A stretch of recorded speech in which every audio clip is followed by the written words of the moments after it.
Hey guys, what's going on? It's Eli, back with another review video. And yes, finally, I've now come to the second season of the Orville. Yes. Now, I had reviewed the first season, and if it's obvious, why else would I be reviewing Season 2 if I had not started with Season 1? If anybody wants to go check that out first, my review of Season 1, then do so. So yes. But yeah, Season 2 of the Orville.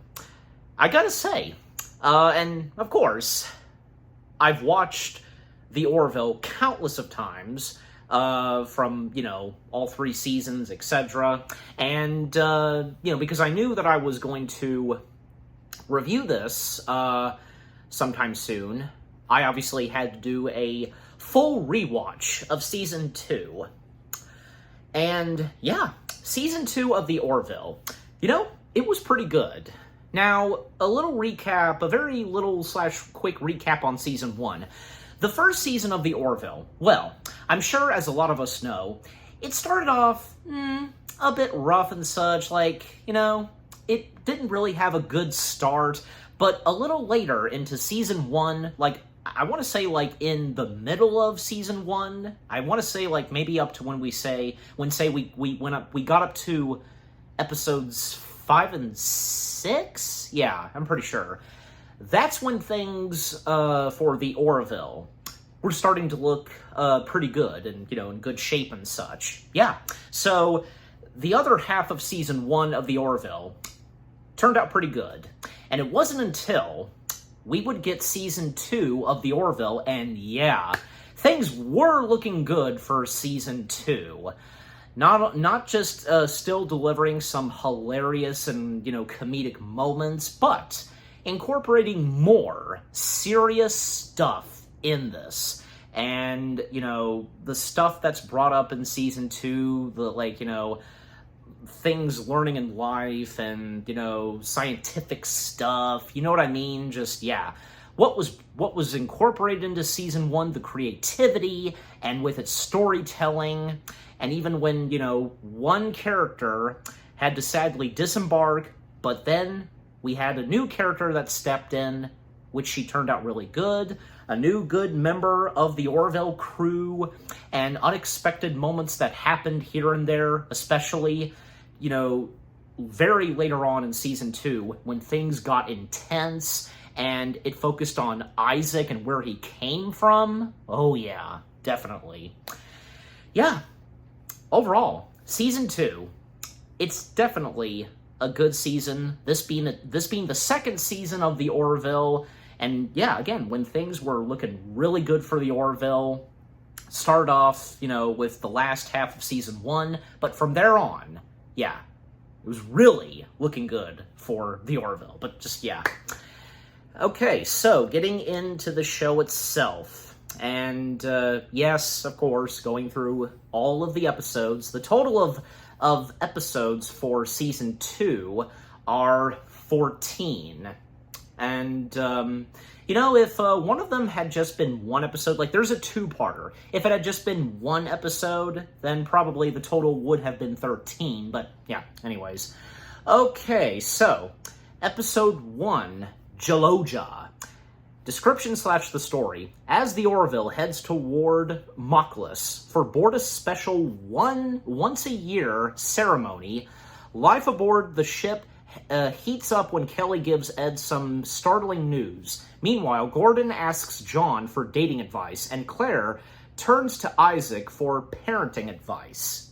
So much happening in this episode, and thankfully, it's one of those episodes in the Orville where, well, for one thing, there's no, big mission happening or anything like that. It's just simple, generic stuff that happens on the Orville, but yeah. So, Episode 1, Jalocha. Well, because again, so much happening, because, Bortus invites the Orville crew to come to Moklis, for a special ceremony. Once a year, a Moclan would urinate only once a year, and Bortus' time has come. So, all of them being prepared to go to Mocklus for this ceremony, but even Bortus points this out later on, that those attending should have, like, a partner or somebody with them right beside them. And also, Commander Kelly Grayson, once again being played by Adrian Palacki, if I'm getting her last name right. Again, you know me sometimes. And yeah, the entire cast from the first season, excuse me, obviously returning for season 2, yeah. Captain Ed Mercer, Seth MacFarlane, Dr. Claire Finn, Penny Johnson-Gerald, Lieutenant Gordon Mahoney. I know I've heard his last name before, but why am I all of a sudden having trouble mispronouncing it? But Gordon, basically. Once again, Scott Grimes, Lieutenant Commander Bortus, Peter Mackin, Lieutenant Alara, Halston Sage, Jay Lee once again playing Lieutenant Commander John Lamar, Isaac, Mark Jackson, Clyden, Chad L. Coleman. Yep. Okay, but basically, Grayson informs Ed that she is seeing someone. And despite the fact that Ed, he still has feelings for Grayson, still loves her, and he's wondering if she loves him back, but, she's not really wanting to say. And Ed, very later on, he becomes very nosy and really wanting to know whom this is that she's seeing. And we learn later that whom she is seeing is, basically a school teacher. The teacher whom is, the teacher of this class, Cassius, yes, played by Chris Johnson. And yeah, because Ed, he took a shuttle, and he was, again, being nosy, and, of course, Grayson found out. Even when Ed tried to, not have his cover be blown, he tried to make an excuse, but yeah, that, of course, didn't last long. And yeah, because Ed, being a stupid guy, not intentionally, but still, being a man, of course, and what he was doing, just, yeah. So, yeah, that's a bad start for Ed to see whom it is, but yeah, and he knows who Cassius is. Meanwhile, what's going on with Claire and Isaac? Well, because Isaac, spending time with Claire's kids, and most notably, teaching Marcus how to play the piano, but also, Ty hanging out with this one boy who said something insulting towards Ty's mother, calling her a pain in the ass, and that being James, and James being played by Jake Brannon. And Claire is not too fond of Ty's friend and doesn't think it's a good idea that he should be hanging out with James. Yeah, and especially when later on we see James, Ty, and another boy, they hack in the replicating system in the cafeteria and getting whiskey and so on. And eventually they're caught when, there's one moment where Grayson and Cassius, they went to the holodeck of the Orville, and they found them privately drinking and such, and and Claire, of course, being very upset with Ty, but she's also struggling with the whole parenting thing. And when she gets help from Isaac, and when Isaac says some certain things that Claire was not expecting, we also get the appearance of James's parents, who work on the Orville. They're crew members, of course. Nathan, being played by Adam J. Smith, and Jodie Duncan, being played by Kristen O'Mara, if I'm saying that right.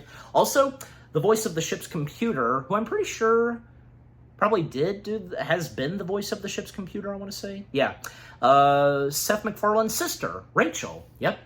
But yeah, also, another thing that goes on, well, Bortus sets up Alara on a date with Dan. Now, if you remember who Dan is, and Mike Henry, best known for having been the original voice of Cleveland Brown on Family Guy, well, and being one of the main guys of Family Guy, he plays Dan. And, doesn't go exactly as, we would expect. knowing Dan's personality and when he pops up on the Orville at times, and his interactions with Alara, nothing too bad, but still, even when they actually do go on a date for the first time, all nice and dressed, and Dan wrote a poem, and it just gets out of hand, nothing too extreme, but yeah, Dan thinking that it was sloppy, and with what he wrote, just, yeah. So overall, it didn't go so well. Also, Jason Alexander makes an appearance in this as Alex. I presume he's... yeah, right? Yeah, he's the... yeah, I believe, yeah, the bartender alien, I want to say. Yeah. Also, Will Sasso, also being in this. Muska. Yeah, he plays Muska. But, yeah. Anyways, and yeah, even like at one point, you know, Ed does finally meet with Cassius. You know, there's even one moment where things didn't go too well with Cassius and Grayson, and because of what happened, and Cassius seems okay with this. And if he does feel jealous or anything like that towards Ed, then he would, okay? And even at one point, he told Grayson that maybe, you know, she should calm down, but wrong choice of words. Right? Especially in reality? Yeah, I don't think so. Yeah, even how Ed reacted to that. But, yeah, just overall, what goes on in episode 1, it was pretty good. A nice way to start off this season. And when the ceremony finally happens, they're all there, and, you know, Bortus giving a speech, and when he speaks in Moclan, Chalocha! Just, that's good. But, yeah, overall... that was pretty good, and, you know, even when things do get patched up, very later on in the film, you know, not to mention that, because more on Ty hanging out with James, it's the other way around, where James pretends to be the innocent, and having Ty be the one that hacked the, you know, replicating system, but, no, of course not, and eventually when this is clarified, thanks to, most notably, Isaac, yeah. And this was just the beginning, where a little later on in the show, Season 2, something would happen between Isaac and Claire. But until I get there.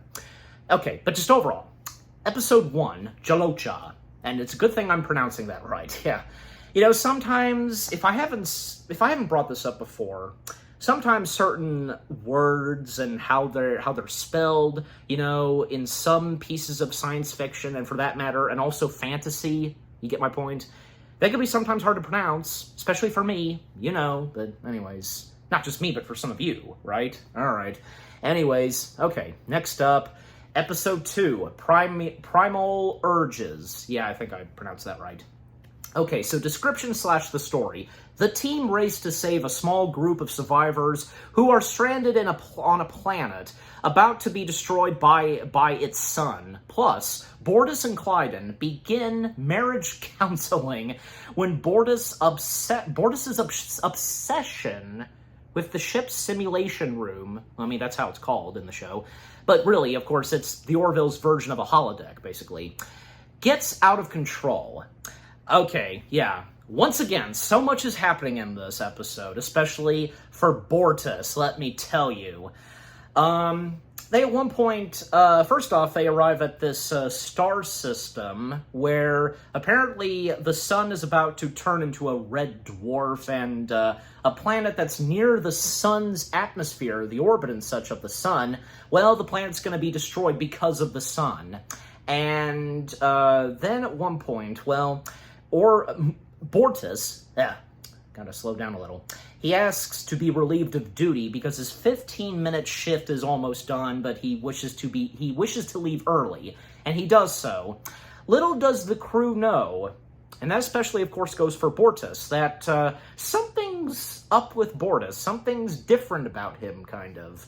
Well, and when he goes to the holodeck and such, well, he basically has his own collection of pornographic stuff in the mockless way, yeah, especially using it in the simulated holodeck room. Yeah, and it just, yeah, and as the episode proceeds, because anytime that Bortus asks to leave early, making excuses like, you know, wanting to spend time with Clyden, or, you know, he wants to get off duty early, just, yeah, it's when he goes to the holodeck and does his business with pornographic stuff, yeah. Mocklins who act like porn stars, and, like, one where he's in a dungeon, Bortus, or in a doctor's office. Even when, say, he gets help from one crew member of the Orville to, basically, help build a really much better, pornographic, like, fantasy and such, God. And I believe that, yeah, because it was, yeah, but, yeah, and, like, the Mocklin prisoner guard, he was played by Jude B. Lanston, and the Mocklin doctor was Joseph H. Johnson, Jr., okay? I believe, yeah, because, like, also Simulated Mocklin was played by Darren Derpy Washington, okay? Also, we get a quick cameo by Admiral Ozawa, if I'm saying her last name right, once being played by Kelly Hu. I remember her best being the one mutant under Stryker's control in X2 with the long, nails, her, that mutant. But she's done more than that, of course. Like, how did I almost forget this? The voice of no, Stacy. I almost said Isabella. Stacy in Phineas and Ferb. Yeah, that too. So, anyways, and later on in the episode, Clyden, he's getting unhappy with Bortus when he would always show up late and say that he's tired. And at one point, Clyden, he freaking stabs Bortus. And then when we see that he's in the medical bay being resurrected, yeah, and Bortus telling Dr. Claire that she should not have resurrected him. They had no idea until Bortus explains to them that Clyden was divorcing him because of him stabbing. Him stabbing Bortus is the Mockless way of divorcing. And yeah, Ed Mercer and the others, they're not having it on the Union ship. Besides, Bortus and Clyden, they're not on Mockless. They're on a freaking Union starship, which being the Orville, so they're not going to allow this to happen. And Bortus, he insists that Clyden be removed from the brig, which, that's what happens, and they assure Ed, when they go to his quarters, his reading room, basically, that this will not happen again, and begging for Clyden not to, take a transfer. Yeah, thankfully that didn't happen. And thus, the Admiral's appearance and, on what has happened, just, yeah. But also, aside from that, well, still, the sun turning into a red dwarf is still happening, and at one point, they discover that there are living beings down on that planet. And, well, they gotta figure a way how to get them out, and how many people there are, and how long they've got until the sun erupts, yeah. But, not to mention that to make things worse, well, apparently something goes haywire on the Union ship, and this has to do with Bortus still doing his business with the pornographic Mocklin stuff, and as I mentioned reading the description / the story, the whole thing on, marriage counseling, and that's what they do, and it's going pretty well, but for Bortus, he's still doing his business with the pornographic stuff, and this is become an addiction for him. And Clyden, he does discover this, but thankfully, it doesn't get out of hand, and thankfully Clyden doesn't do another divorce on Bortus. And we learn from Bortus. And when they try to work things out, and, Bortus telling Clyden that, he still finds him attractive and so on, well, Bortus being very upset with Clyden over what happened to Topa, their child, who was born female but then got turned into a boy. Yeah. Bortus not able to forget about that, and what Clyden had to do with it, his involvement in this. Yeah. So that's one of the reasons. But, as I mentioned, things going haywire on the Union ship. That's because of the Mockless pornographic stuff causing a virus on the Union ship. But, then at one point, when they do receive communications from the planet that will soon be destroyed, Isaac and Bortus, they volunteer to go down because they can manage the planet's atmosphere and the air for much longer than, say, the humans and such, and thus they go down, and we see Minister Thies, I'm saying her last name right. Heck, coincidentally, because even Ed and Grayson, they said that when they were talking about that a little, when, how her name is pronounced, even when Gordon's, made a comment on that too. So, like, Ed was saying Thies' name to Thies, but there's no Z. It's Thies with a C. So, that was funny. But yeah, so again, Bortus and Isaac, they go down. They start to retrieve as many, citizens as they can, the beings and such. And unfortunately, the Minister is not able to leave the planet because a group of them having to sacrifice themselves, and the Minister being one of them, especially the fact that she's a married woman and they have a child, a daughter. And this hits Bortus when he sees this, and yeah, it lightens things up for him, and towards the end of the episode, and yeah, I mean, it's very emotional with what happens, and, the poor Minister not able to survive and see her daughter grow up, yeah. But ultimately, with how many people they can get off the planet, they succeed. All of those that did not make it, including the Minister, they die with the planet as it gets destroyed by the sun. But the Orville's unable to escape from the Red Dwarf because of the viruses. Dan and Lamar, they are trying to fix this until, when Isaac and Bortus get back on board, it's up to Isaac. And he succeeds. They go to warp speed. They get the heck out of the atmosphere / the orbit of the sun, turning into a red dwarf. Yeah.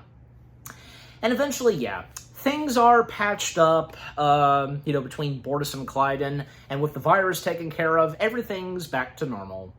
At least for now, because, what would come next in the show, and for the characters, of course. So, yeah, another adventure they'd find themselves into. But yeah, overall, Episode 2, Primal Urges, yeah, that was pretty good. Yeah. Okay, now Episode 3, Home. Yep, it's just titled Home. Description / the story. Yeah, give me just a sec. Okay.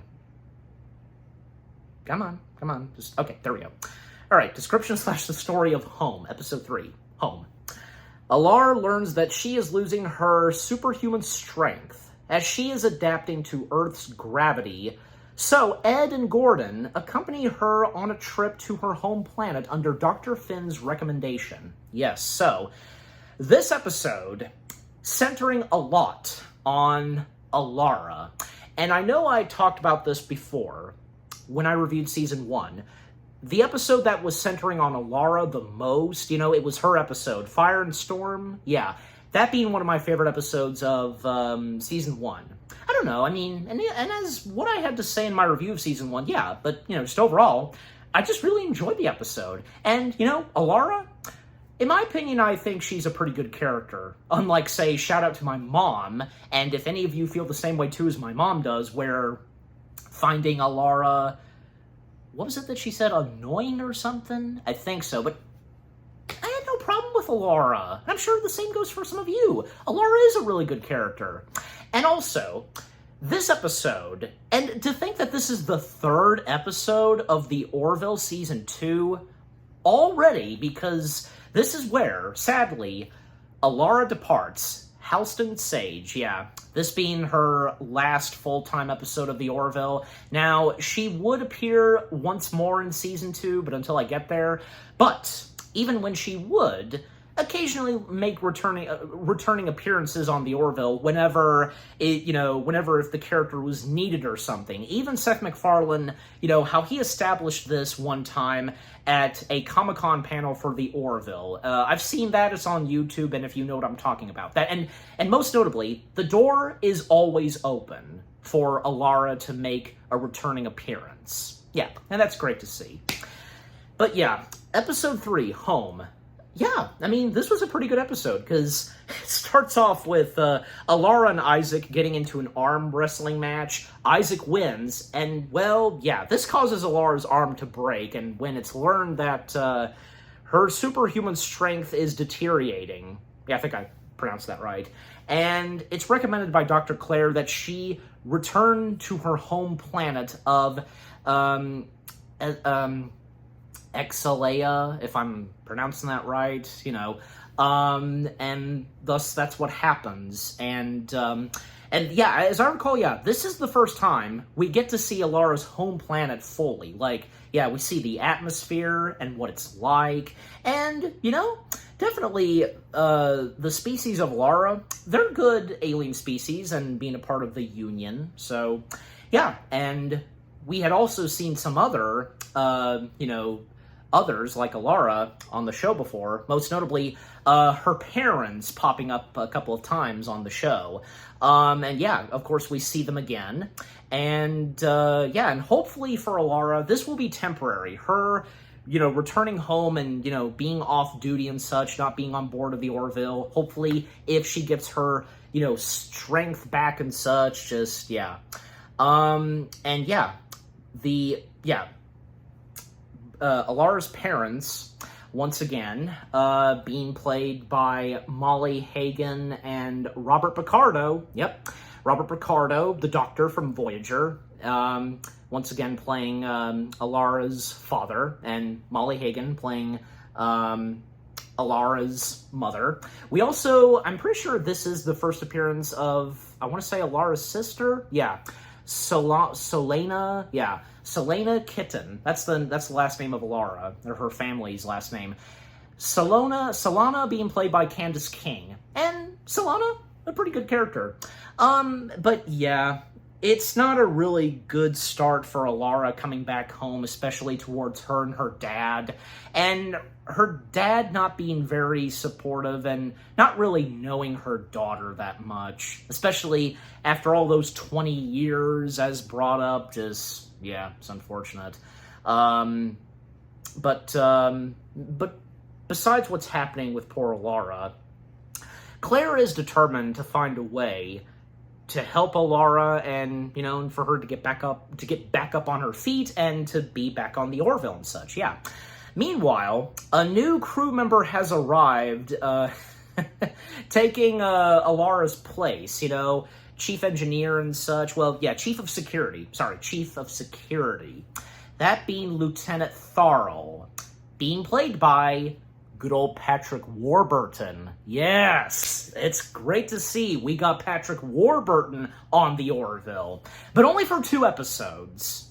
I mean, it's understandable why, but come on. Would have been nice if we got more of Patrick Warburton on the Orville. Probably down the road, but anyways. Yeah, and Lieutenant Tharl, like the alien species of Tharl, very interesting, especially since, he's got like a tube and such, like on his nose, and it goes into his chest. And already, we can tell by Tharl's personality that, yeah, he's not your ordinary crew member on the Orville. I mean, no hard feelings on the other crew members of the Orville. Like, I don't know, like, say, Dan or Yaphet. Tharl is very different compared to the others. I even remember that, yeah, when Tharl first met with, Grayson and Ed in the Reading room, and before he left, Tharl asked the captain, "What's that?" on his desk. Kermit the Frog.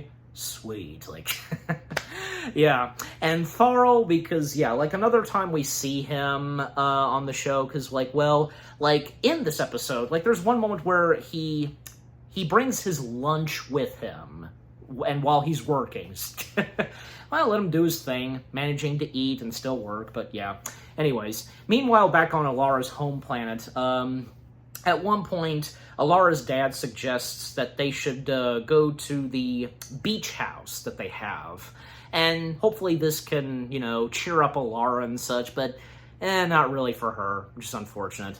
And then at one point, well, they are greeted by these 2 other, I know how the name of Alara's alien species is pronounced, but I can't think of it. Just, bear with me.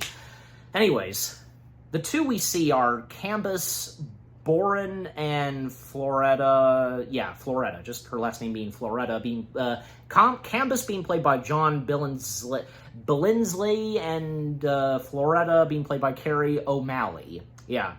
They seem like friendly aliens and such, but not really. And when it's discovered very later on, even when, yeah, because another one popped in, just overall, yeah.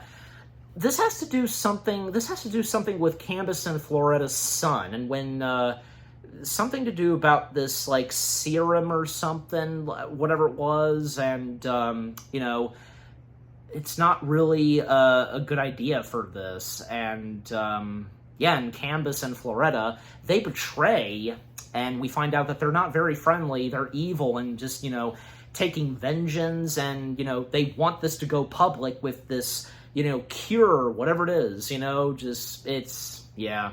The scientific stuff that they do in this show sometimes, and with this, yeah, I try my best to keep up with that, but yeah. Also, like, knowing more about Alara's home planet, I want to mention this because, yeah, the gravity on her home planet, well, if you were to step foot on that home planet, you would be crushed. Just like that, and you would freaking die, because, yeah, like, even when Gordon, at one point, he did a test where he threw, like, a tin can, a tin can cup, you know, threw it, and it was crushed like that, and Ed was like, thank God for gravity shields, because, yeah, they have a gravity shield over the shuttlecraft, and even Ed has to put on a special spacesuit to maintain the gravity and such, so he doesn't get crushed, yeah. And later on, and before Ed and Gordon return, and bad timing because of what's happening with Alara and her family being held hostage, early on, Claire, and along with Lamar, they might have found a way to cure up Alara quickly and such, and to, again, get her back up on her feet and to be back on duty on the Orville. So thus, Ed and Gordon, they make their way back on a shuttlecraft still, and Ed, in a spacesuit, approaching, and, Alara's dad is ordered by Candace to keep things cool and to get, you know, the Union people to leave. And so, thus, Ildis, if I'm saying his first name right, Robert Picardo's character, Alara's dad, you know, trying to find a way to, you know, tell Ed that this is not a good time to show up, but Ed, he's determined to speak with Alara and so on, and thus Candace, he shoots Ed, and then there's a moment where Alara, she starts to get some strength back in her, and she manages to get off of the floating wheelchair that she's been in, you know, for the majority of this episode, and to take on and defeat Floretta. She does so by pointing the gun at Floretta, killing her, and all that's left is Candace. And sure enough, yeah, Candace is taken down by Alara. Alara asks her dad to go help out Ed because after Ed got shot, well, his suit malfunctioned and he's unable to move. And sure enough, when Alara's dad helps out along with Gordon, well, Ed's suit is losing, you know, life supply system and such, and there's like a countdown or something like, you know, it's gonna lose power in like, say, in a couple of seconds, and it's doing so, and when it reaches to a specific number, one of Ed's legs, and then the second one, both of them get crushed, and he gets knocked out by this, but thankfully, he does all right. He made it out and back into the shuttlecraft just in time. And at that moment, all that had happened, Alara's dad finally wakes up, and he apologizes very wholeheartedly to Alara for not being a great dad to her and not knowing who she is fully. Just, yeah, it's very emotional. And right there, because that's when, you know, things will now start to look good for Alara and her family, most notably her father. And just when things were starting to look pretty good, and seems as though that, yeah, Alara was soon to get back on duty, well, she makes the decision that she's going to resign from the Orville and to spend more time with her family. And, yeah, this is where Alara disembarks, and Ed, you know, even though that Alara is resigning, the door is always open for her, and, you know, the chair that she always sat on the bridge will always be there for her, polished and such, if she ever decides to come back. Yeah. And Alara disembarking and all of the main characters of the Orville saying goodbye to her and thus her disembarking. And Alara left a gift in Ed's waiting room. The gift was a jar of pickles. Okay. But yeah, overall, episode 3, Home. It was a really good episode. And a pretty good send-off for Alara. Thankfully, this didn't go in the direction like, say, what happened in Star Trek The Next Generation with Tasha Yar. You know, but yeah, good thing the Orville didn't do that. And frankly, what the Orville did, that's probably something that TNG should have done, right? It's like, you know, when Seth MacFarlane and the others knew that Alara would disembark, Halliston Sage, they didn't go in the direction like what, say, happened with Denise Crosby in The Next Generation. Just freaking kill her off. No. Good thing. So, yeah. Orville did something that we wish we would have gotten in TNG, right? So, yeah. But overall, again, episode 3, Home, really good. A great send-off for Alara, and when we see her again. Yes. Okay, so, now we come to episode 4. Nothing left on Earth excepting fishes. Yeah, expecting fishes, sorry. Description / the story. Ed finds himself behind enemy lines when he crash lands on a mysterious planet. Meanwhile, Kelly questions why Gordon wants to take the command test. Now, in episode 4, yeah, things get pretty interesting, and the twist that this episode takes. Because a crew member who had boarded the Orville at the start of Season 2,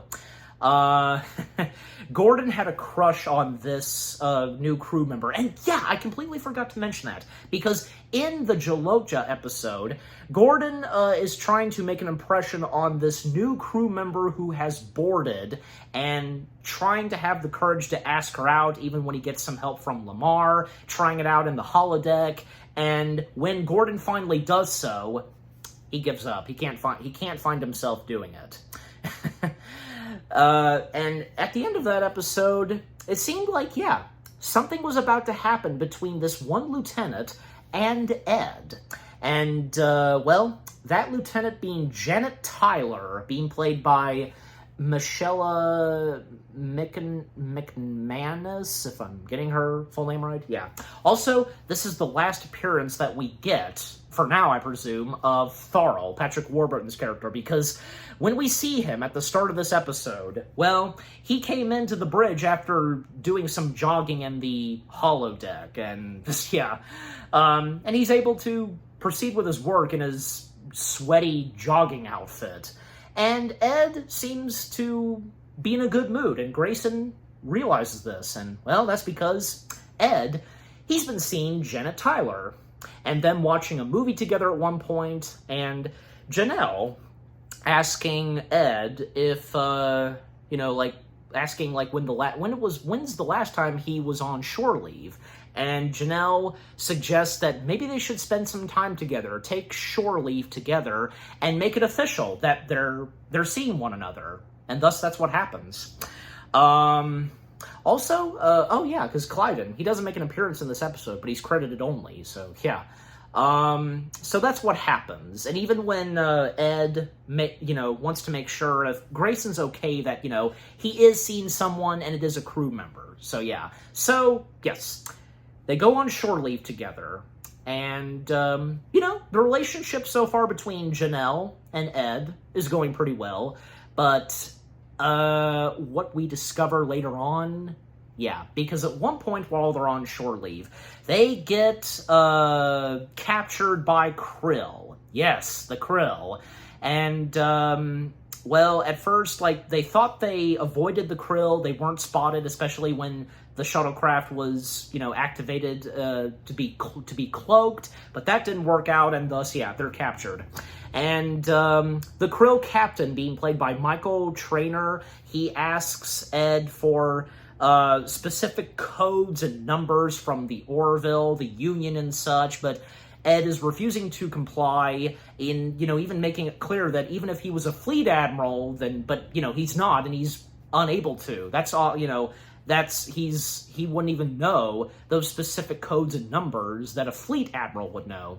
But the Krill, they're definitely going to find a way to get Ed to talk, and by torturing not him, but Janelle. That is torture for him, and thus, her being tased, and Ed, he does comply, giving them the specific code and numbers. Meanwhile, back on the Orville, Gordon, he's wanting to, go big time and not just stick being someone who flies a Union ship and so on. He wants to go big time. He wants to get up to the next level, try to become a captain of a Union ship someday.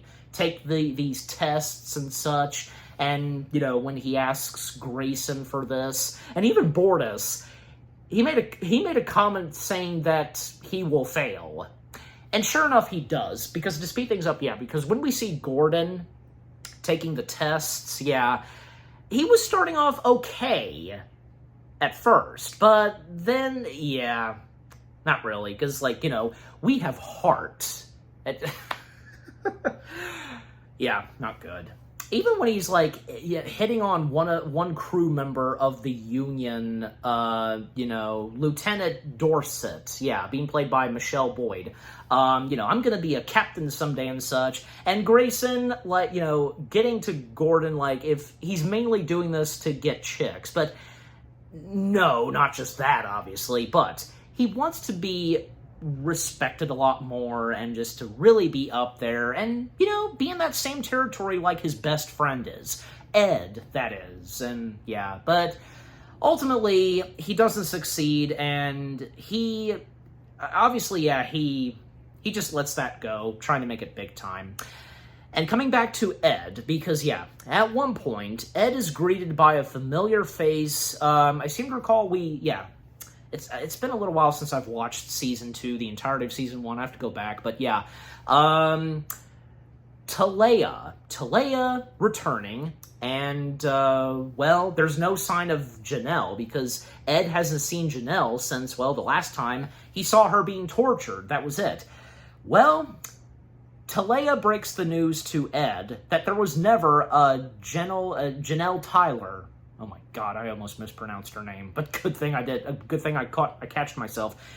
Okay, anyways, as I said, Talia breaks the news to Ed that there was never a Tyler, Janelle Tyler. She never existed, apparently. And by explaining more to Ed, that there was never a Janelle, she speaks as Janelle. Talia was Janelle the whole time. And this obviously breaks Ed's heart. And, basically, Talia was acting as a spy, and most notably, getting close to Ed and what would happen next for Ed.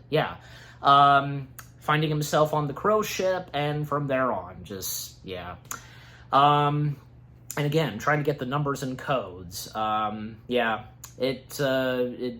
It's really bad for poor Ed on what happens. And after everything they went through, and, because the relationship they had, Talia's Janelle, and, Ed was enjoying every single moment of it. But Talia, she was pretending to, of course. But at one point, the Krill are attacked by these group of creatures. I'll remember to put a text on what they are. They are in Krill territory, and let's just say they're very menacing and far more dangerous than the Krill. And in other words, they're worse than the Krill, apparently. And I guess, and it shows because, they're obviously, there's no, a good relationship nor peace between the Krill and these group of aliens. Jeez. The Krill lose to these aliens. Ed, along with Talia, they escape. Sure enough, they do. They get into an escape pod. They land on this planet where, the alien species, they're obviously looking for any survivors that might have escaped.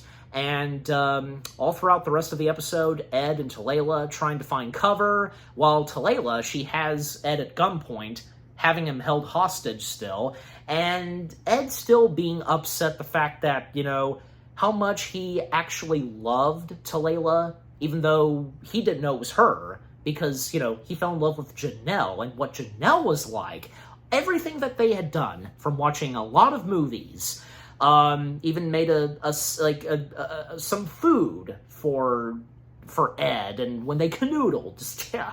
And even out of all the movies that they watched 20 by that point, the only movie that she liked was Raiders of the Lost Ark, and she was rooting for Belloc and the Nazis.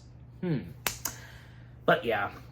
And, you know, and unbeknownst to the Orville crew, I mean, they have no idea what the heck's going on with Ed, until very later on, Ed finds a way to send out a transmission, you know, a call for help, sending it to the Orville. They get it under Krill frequencies, and yeah, it's coming from Ed, and thus, they make the coordinates to the location of this planet. Gordon and Bortus, they take a shuttle, they find and rescue Ed and Talayla, and it's obvious that the Talayla, you know, being pissed off towards Ed that he called in for some help from the Orville Union and such, yeah, but yeah, you think that Ed would call help from the Krill? I don't think so. And, you know, even Ed, later on, and towards the end of the episode, he lets Talayla go free. Not hold her as a prisoner. Yeah.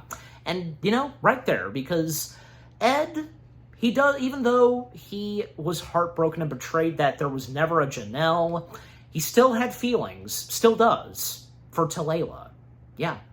And even, like, when she was still Janelle, the mention of Billy Joel, and towards the end of the episode, Ed gives Best of Billy Joel to Talayla.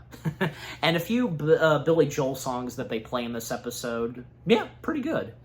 Yeah, but just overall, episode 4, Nothing Left on Earth Expecting Fishes. That was another pretty good one. Yep. And, you know, when someone that Ed was starting to really love turned out to be, you know, the biggest enemy and such, just, yeah.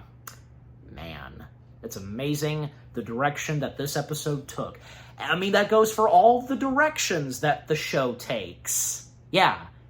And the more I bring them up as we proceed on with Season 2.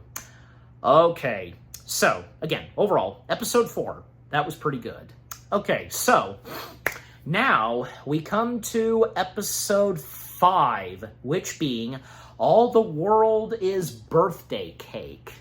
Yeah, so, description / the story. Okay, so, it's buffering. Okay, there we go. Yeah. Because as always, I have the tablet, you know, in handy, of course. Okay, so, description / the story of Episode 5, All the World is Birthday Cake. The crew of the Orville makes first contact after receiving a transmission from a previously unknown species. A new crew member joins the ship. Yes, I think also should be in there, should be in the description / the story, you know, also a new crew member joins the ship, you know, but anyways.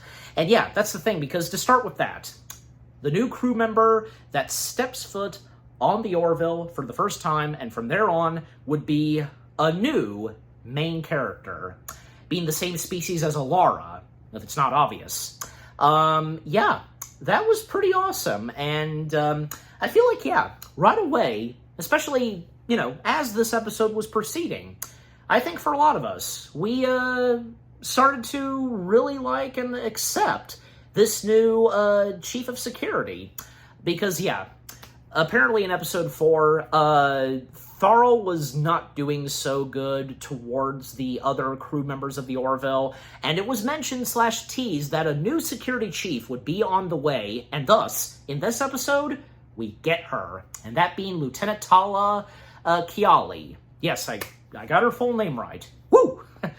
And Talayla, I hope I am getting it right. being played by Jessica Soar. If I'm butchering her last name a little, again, you know me sometimes. Yeah, Talayla, again, already, and this being her first episode, no disappointment. She turned out to be a really good character, and taking Alara's place, yeah, I'm pretty sure even my mom, another shout out to my mom, I'm pretty sure that, yeah, she liked her.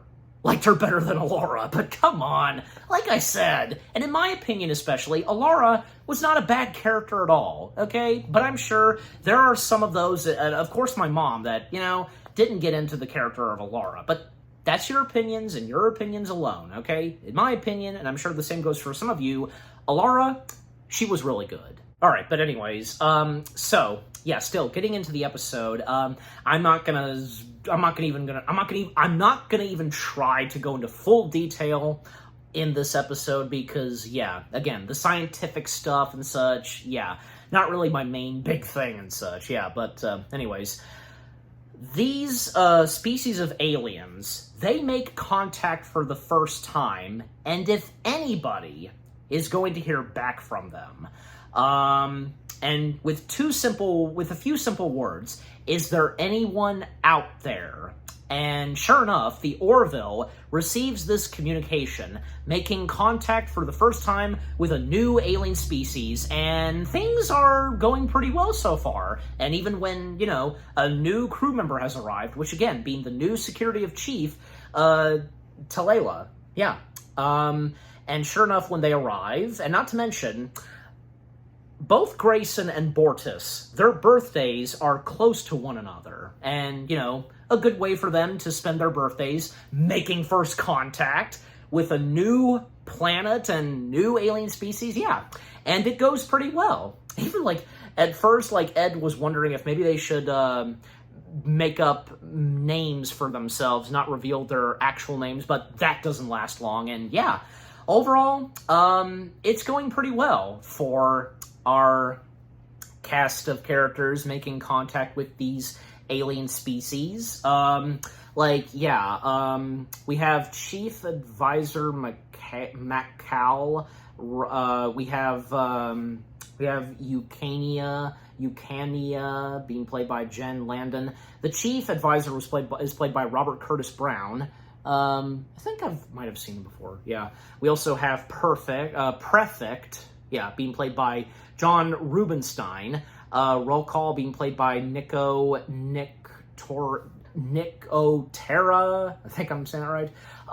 Yeah, and apparently because I'm not seeing the name of the alien species, am I? I don't think so. Well, if I remember to do so, I'll put a text, yeah, on the name of that alien species. Okay, anyways.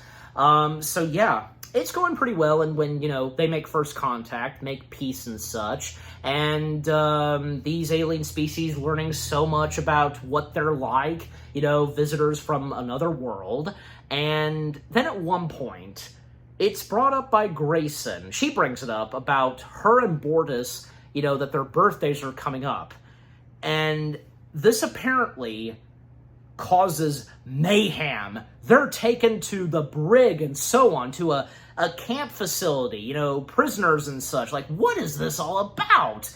And we learn, and even when Dr. Claire at one point visited a hospital on this planet, and this having to do with the C-section? Yeah. But also, this has to do with the stars and, you know, the timing and such on who was born. Yeah. When things were looking good with these alien species they made first contact with, they looked like very super swell, nice alien people. Not quite, because the whole thing of birthdays, like, it's screwed up. Yeah. It never fails for the Orville, or even, say, Star Trek, where, you know, sometimes visiting home planets where they're really not as they seem, of course. So, yeah. And yeah, the time that Grayson and Bortus, you know, spend in this camp facility, you know, for prisoners and such, even when one of them is going to have a baby, and when Grayson helps give, you know, this this girl helped give birth to the baby, but they have to hide the baby. But the husband, well, and I know I already named them, but yeah, I believe, yeah, it's them, Rokal and Eukenia. Rokal, he thinks that the baby should be given to them, and he thinks that maybe something good can turn out, can basically, born to be a leader and such. But, even Grayson knows this, that this child needs the mother and so on. And eventually the baby is taken, and it's very emotional. And meanwhile on the Orville, they're trying to figure a way how to, set Grayson and Bortus free, when at one point they come up with an idea to make a star of their own and to fool those aliens that a star has been born, and because of the names of the stars, the birth and such, that whole thing. Again, I'm not quite fully good with the scientific stuff that's said in the show, but yeah, anyways. But the best I can describe, okay? Bear with me. I know this. I'm trying my best. But yeah, just overall, they managed to succeed, making one of those golden shields and with the beam light and fooling them into thinking that a star's been born. And sure enough, yeah, they are freed, and yeah, everything turns out great. And hopefully, things will look good for this new planet that they've discovered, made first contact, and maybe they can join the Union. Who knows? But yeah. And towards the end of the episode, Grayson and Gordon, they celebrate their birthdays, and with a special video, I think that was made by both Gordon and Lamar, I'm pretty sure, yeah, where their heads were placed on these, dancing bodies. Celebrate good times. Oh, that was funny. Clyden was enjoying it, but not Bortus, not really. At least Grayson thought it was amusing, but yeah. Overall, Episode 5, All the World is Birthday Cake. It was really good. The debut of Tala, the new chief of security, this screwed up alien species. They're not that bad, but mainly it's the whole thing of birthdays and such, and when it's patched up, and when the Orville crew find a way. Yeah. Just overall, it was pretty good. Yeah. Okay, now, Episode 6, A Happy Refrain. Description / the story. The Orville crew is surprised when Claire's personal life takes an unexpected turn, and Gordon makes an unusual grooming suggestion for Bortus. To go ahead and start with that, yeah, Gordon basically makes a suggestion to Bortus that he should grow a mustache. And he does so. Even Clyden, he's embarrassed by this and, pointing out to Bortus that this will draw attention. But yeah, it was pretty funny seeing Bortus with a mustache. But, aside from that, something's going on between Claire towards Isaac. She starts to grow feelings towards Isaac, and even asking Isaac out on a date, which he complies, of course, yeah. And their first date doesn't go really as expected, and I guess what Claire thought, how it would turn out.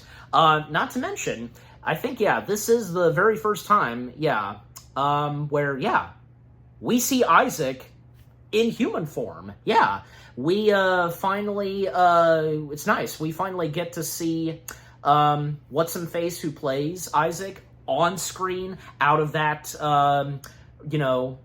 Kalon practical suit. Yeah, it's great to see that we get to see him on screen, actually. And Isaac, yeah, Mark Jackson, that's right, yeah. Yeah, it was just loading, but anyways, so yeah. It doesn't go, again, the first date doesn't go really as expected, but not that awful, not that bad for Claire. And the next time that they go on a date, yeah, it starts to improve, yeah. And, what Isaac does, and he starts to, prove better. And, man, Claire, she really starts to fall in love with Isaac, even when they share a kiss for the first time. But then, and they have their date in the holodeck. Well, Claire immediately takes this to the next level. She has freaking sex with him. It's true, yeah, but, And yeah, good for them. It goes pretty well. But then something unexpected happens. Isaac does a very stupid thing where even when he gets help from, say, Lamar and Gordon, he basically plays the part where, he starts to be very, very rude and mistreating Claire, like in white shirt getup and such. It's about time you arrived. Where's dinner? And Claire doesn't take her too long to be very pissed off by this with Isaac, and the relationship for a while in this episode goes downhill. They break up, even when Claire doesn't allow Isaac to continue on giving her young son Marcus piano lessons. So then there's a moment with Claire where she's back in the holodeck, and apparently Yaphet, he shows up, and we see the late Norm Macdonald on screen. Hey, it was nice for once, and that being the only time we see Norm Macdonald on screen in the Orville. And to go ahead and mention this, Norm Macdonald, who by up to season 3, he sadly passed away, but he had already recorded dialogue for Yaphet in season 3. So but overall, this marks the first and last time we would see Norm Macdonald on screen as Yaphet in human form. We actually see Norm Macdonald, which was pretty nice and pretty funny, especially the fact that he's in human form. He can stretch out his arms, and Yaphet, like, not really helping out Claire when she's feeling down and such, but thankfully, Isaac, he finds a way to, have things look better for him and Claire getting back together. And most notably when Isaac, Claire was summoned on the bridge by Isaac, unbeknownst to her, and by having the bridge of the Orville, have it rain, and playing Singing in the Rain, and the dialogue between Isaac and Claire, most notably Isaac, this is where things are patched up between the two of them, and they proceed on with their relationship. Yep, a happy couple as we can ever see on the Orville. But just overall, episode 6, a happy refrain. That was a pretty good one. And it's nice to see that, and who'd have thought that we would see Claire and Isaac together, right? I mean, I'm just saying, but Anyways, and some of the characters that are in this, like Ensign Turco being played by Kyra Santoro, a conductor, because there's one moment where the whole crew, they go to this concert where the conductor is Mark Graham. We also have waiter being played by Aaron Goddard in the holodeck, obviously, and the bartender in the holodeck, Brent Allen Henry. So all right, anyways, so again, episode 6, a happy refrain. It was a good one. And when things would kick off between Claire and Isaac. Okay, so now we come to episode 7, which being titled Deflectors. Okay, description / the story. The group travels to Moklas to have their deflectors installed, overseen by Bortus, ex-boyfriend. Kelly and Cassius have troubles within their relationship. Okay, so episode 7, 7 fingers. Deflector. This was a pretty good one. I mean, for me, because this was a pretty good episode in my opinion. I mean, I guess, like, would this be one of my top favorites? Probably, but anyways, yes. This was pretty interesting because, one of the first things that happens in this episode, and as I read in the description / the story, things are not looking good, sadly, between Grayson and Cassius. When they go on another date, and it's in the holodeck, like, I think it's, 1940s New York? I'm pretty sure. Because, like, things are happening so quick for Grayson because, talking about, like, what they would be doing in the future, and, like, if they were to be together, married, have kids, but Grayson, not really, not really too sure about this, and just overall, things end badly for Cassius and Grayson, and thus they break up. And throughout this episode, there are moments where Cassius sends some gifts and such, and trying to, wanting to patch things up between him and Grayson, and yeah, like, this basket of cookies, and at one point, like, out of nowhere, and when at one point Grayson calls in Alara to help with this situation she has in her quarters, this giant, alien being plant, basically, to best describe it, yeah, and, well, this plant happens to be friends with, Cassius, knowing Cassius and such, and doing Cassius a favor.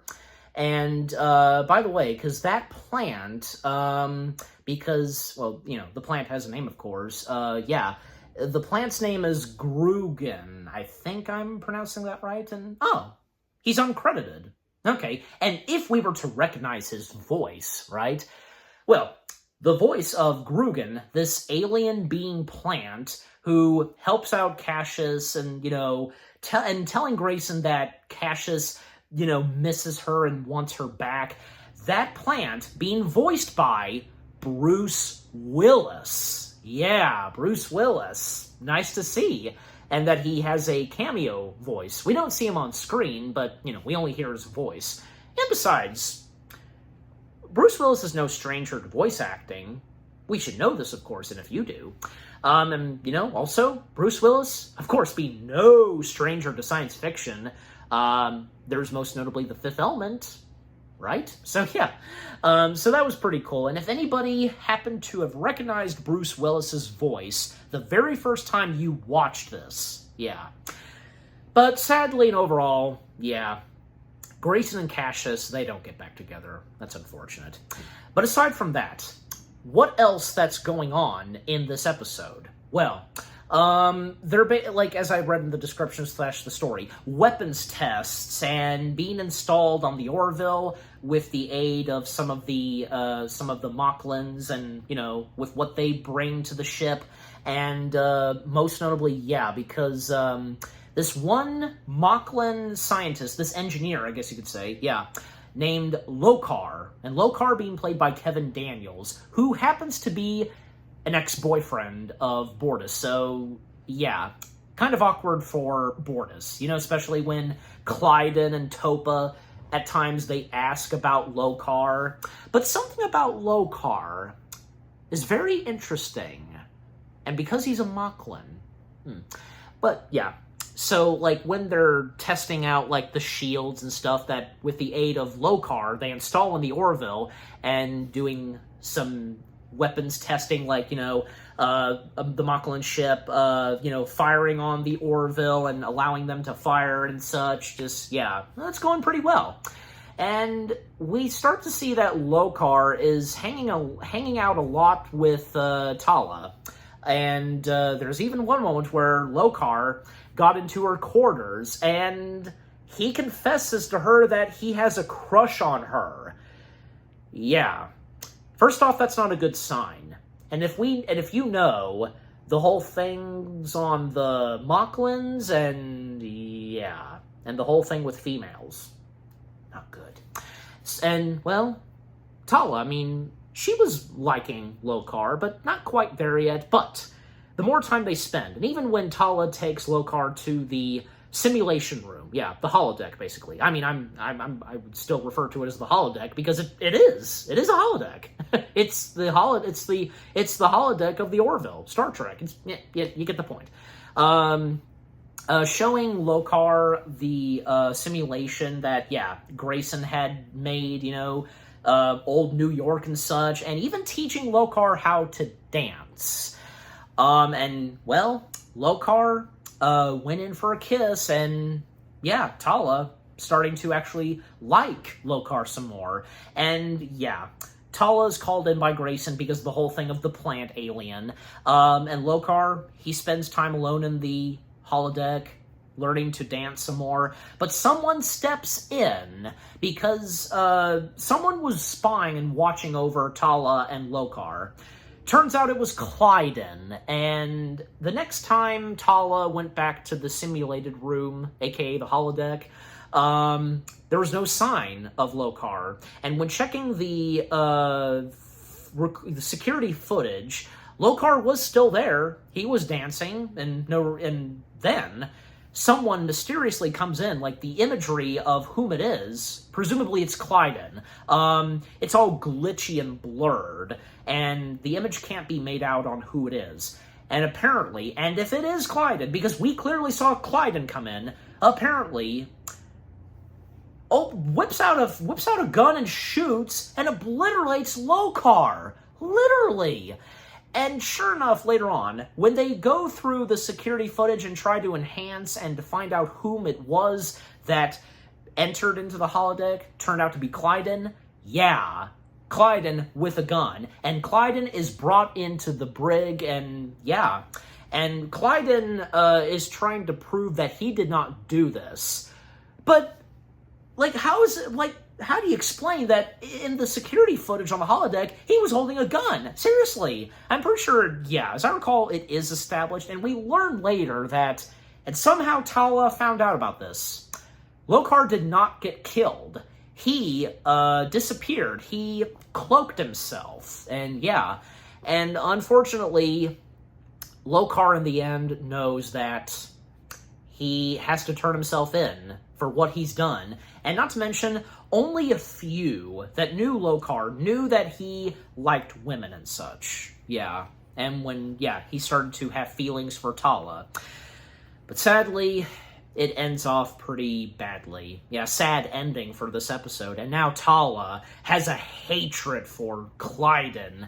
And, you know, even telling him that, you know, if whenever he would see her down the hallway, walk the other way, and one of the last things she says to Clyden, "I hope you go to hell."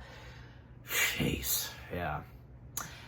Now, I would like to think, I don't know, because as the show proceeded, and even when we got up to see Season 3, well, we never got another scene where we had Tala and Clyden interact with one another. Not after that. So it's hard to tell, and as the show proceeded, like, did Tala still have a flaming hatred towards Clyden? Did things ever patch up between them, especially very later on in the show? And as you now know, like, it's hard to tell. It really is, but yeah. And ultimately, at the end of the episode, Lokar turning himself in, and the worst is gonna come to him, just, yeah. It's unfortunate for Lokar, but yeah. Overall, episode 7, yeah. Deflectors. It was a pretty interesting one, yeah. And especially, this is where, you know, the character of Tala, at least in my opinion, I'm sure I'm right, where she really started to adapt and evolve more. And the more we got to know about her and her personality. Well, again, I'm pretty sure that, yeah, for the first episode she appeared in, it didn't take us that long to know her, but yeah, this was Tala at her best right here, right? And with Jessica's performance for the character of Tala, excellent, yeah. Okay, with that out of the way, again, episode 7, that was really good. Now we come to episode 8, and this being part 1. Identity Part 1. What happens in this two-parter, even pardon my French, but it's true, it scared the hell out of Seth MacFarlane when he wrote this two-parter, and when he talked about this at the Comic-Con panel of the Orville, yeah. So, Identity Part 1, description / the story. When Isaac shuts down, the crew heads to his home planet to fix him and uncover a shocking secret that was better off hidden. So, in this episode, things are still looking good towards Isaac and Claire, their relationship, and even when Claire and Isaac give the news to Marcus and Ty that they're seeing one another, and Ty, he had a feeling that, yeah, he had a feeling and was right on this, that, yeah, that they were seeing one another, and apparently everybody in the Orville was talking about it. Well, yeah, I mean, of course they knew in the episode where they first become a couple, they start to date one another, and yeah, and towards the end of that episode, of course, those on the bridge and so on, just yeah. But yeah, when things were looking good, and yeah, even after they told Ty and Marcus they were seeing one another, out of nowhere, Isaac shuts down, and they don't know why he shut down. But that's when they discover that, you know, they've got to take him back to his home planet. Maybe they can reactivate him, and thus that's what they do. They don't know that much about Isaac's people, his fellow, you know, artificial intelligent people, I guess you could say. The Kalons, yeah. And sure enough, when they arrive to Kalon, yeah, well, I mean, things seem to go pretty well, at least. And the first interactions that the Orville crew have with the Kalon goes pretty well. Nothing really suspicious about them so far. And even when, yeah, sure enough, Isaac is reactivated. But, out of nowhere, after he's reactivated, he has no intentions of returning to duty on the Orville, because his services and task being on the Orville, and up to when he got shut down, reactivated by his fellow Kalons, now he can stay on his home planet. And this puts a downer on the Orville crew, Claire especially. And when, like, did Isaac not feel anything?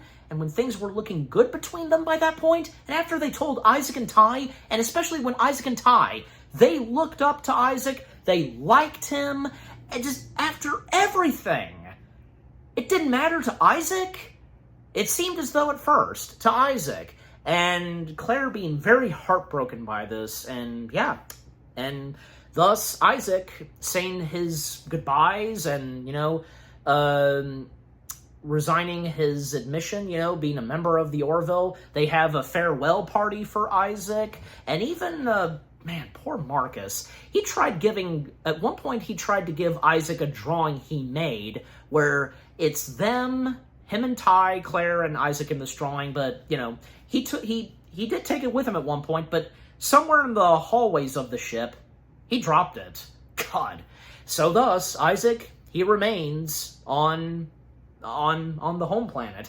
And Marcus, well, he wanted to see Isaac again, and at one point he snuck off of the Orville trying to find Isaac in this, you know, the buildings of Isaac's home planet. And at one point he goes underground and he makes a discovery which is horrific, and judging by his reaction, yeah. And Claire, discovering that Marcus is nowhere to be seen, informing Ed, Grayson, and everybody else, and thus they start to begin to search for Marcus, and up to when, yeah, just realizing that he probably got off the ship to go look for Isaac. And when they discover and find Marcus underground, Bortus and Tala are there with Claire, and Marcus pointing out to them that he discovered something horrific. Tala and Bortus, they proceed on, and what they discovered, oh god, it's crazy, because there are hundreds of corpses, bones, skulls. It's basically these species of people, I want to say, you know, and which we get more of in Season 3, the remains of them, whom created the Kalons. The planet only has the Kalons. That's all that the planet resides, is just the Kalons. An entire species on this planet who created the Kalons. They were wiped out completely, obliterated by the Kalons. And it's a horrific sight, and geez, it takes a dark turn. And even when the Kalons, when they confront the Kalons, well, sure enough, and because Isaac, you know, being with the Kalons, they at one point hijack the Orville and take everyone on board the Orville hostage. They're going to take the Orville and, with all of their ships, going back to Earth, make their destination to Earth, and cause mayhem. Wow, just What'd I tell you? Because, best said by Seth MacFarlane. When writing the two-parter, it scared the hell out of him. God. No kidding, because, man, the dark turn that this two-parter takes, starting with part 1, of course. Oh, yeah. And it's no doubt, right, when I say this, and if I did technically bring this up before in my review of Season 1, where, for the Kalons, well, obviously Isaac is the Mr. Data, Mr. Data of the Orville. Yeah, he's the Mr. Data, but the Kalon specifically, the entirety of the Kalon, they're the Borg of the Orville, right? But kind of. I mean, here's the thing. At least for the Kalon, they're not fully like the Borg, because the most obvious thing is they don't freaking assimilate anybody, okay? They don't go in the direction of the Borg. But in some ways, they are technically the Borg of the Orville. Do you get what I'm saying? Just, yeah.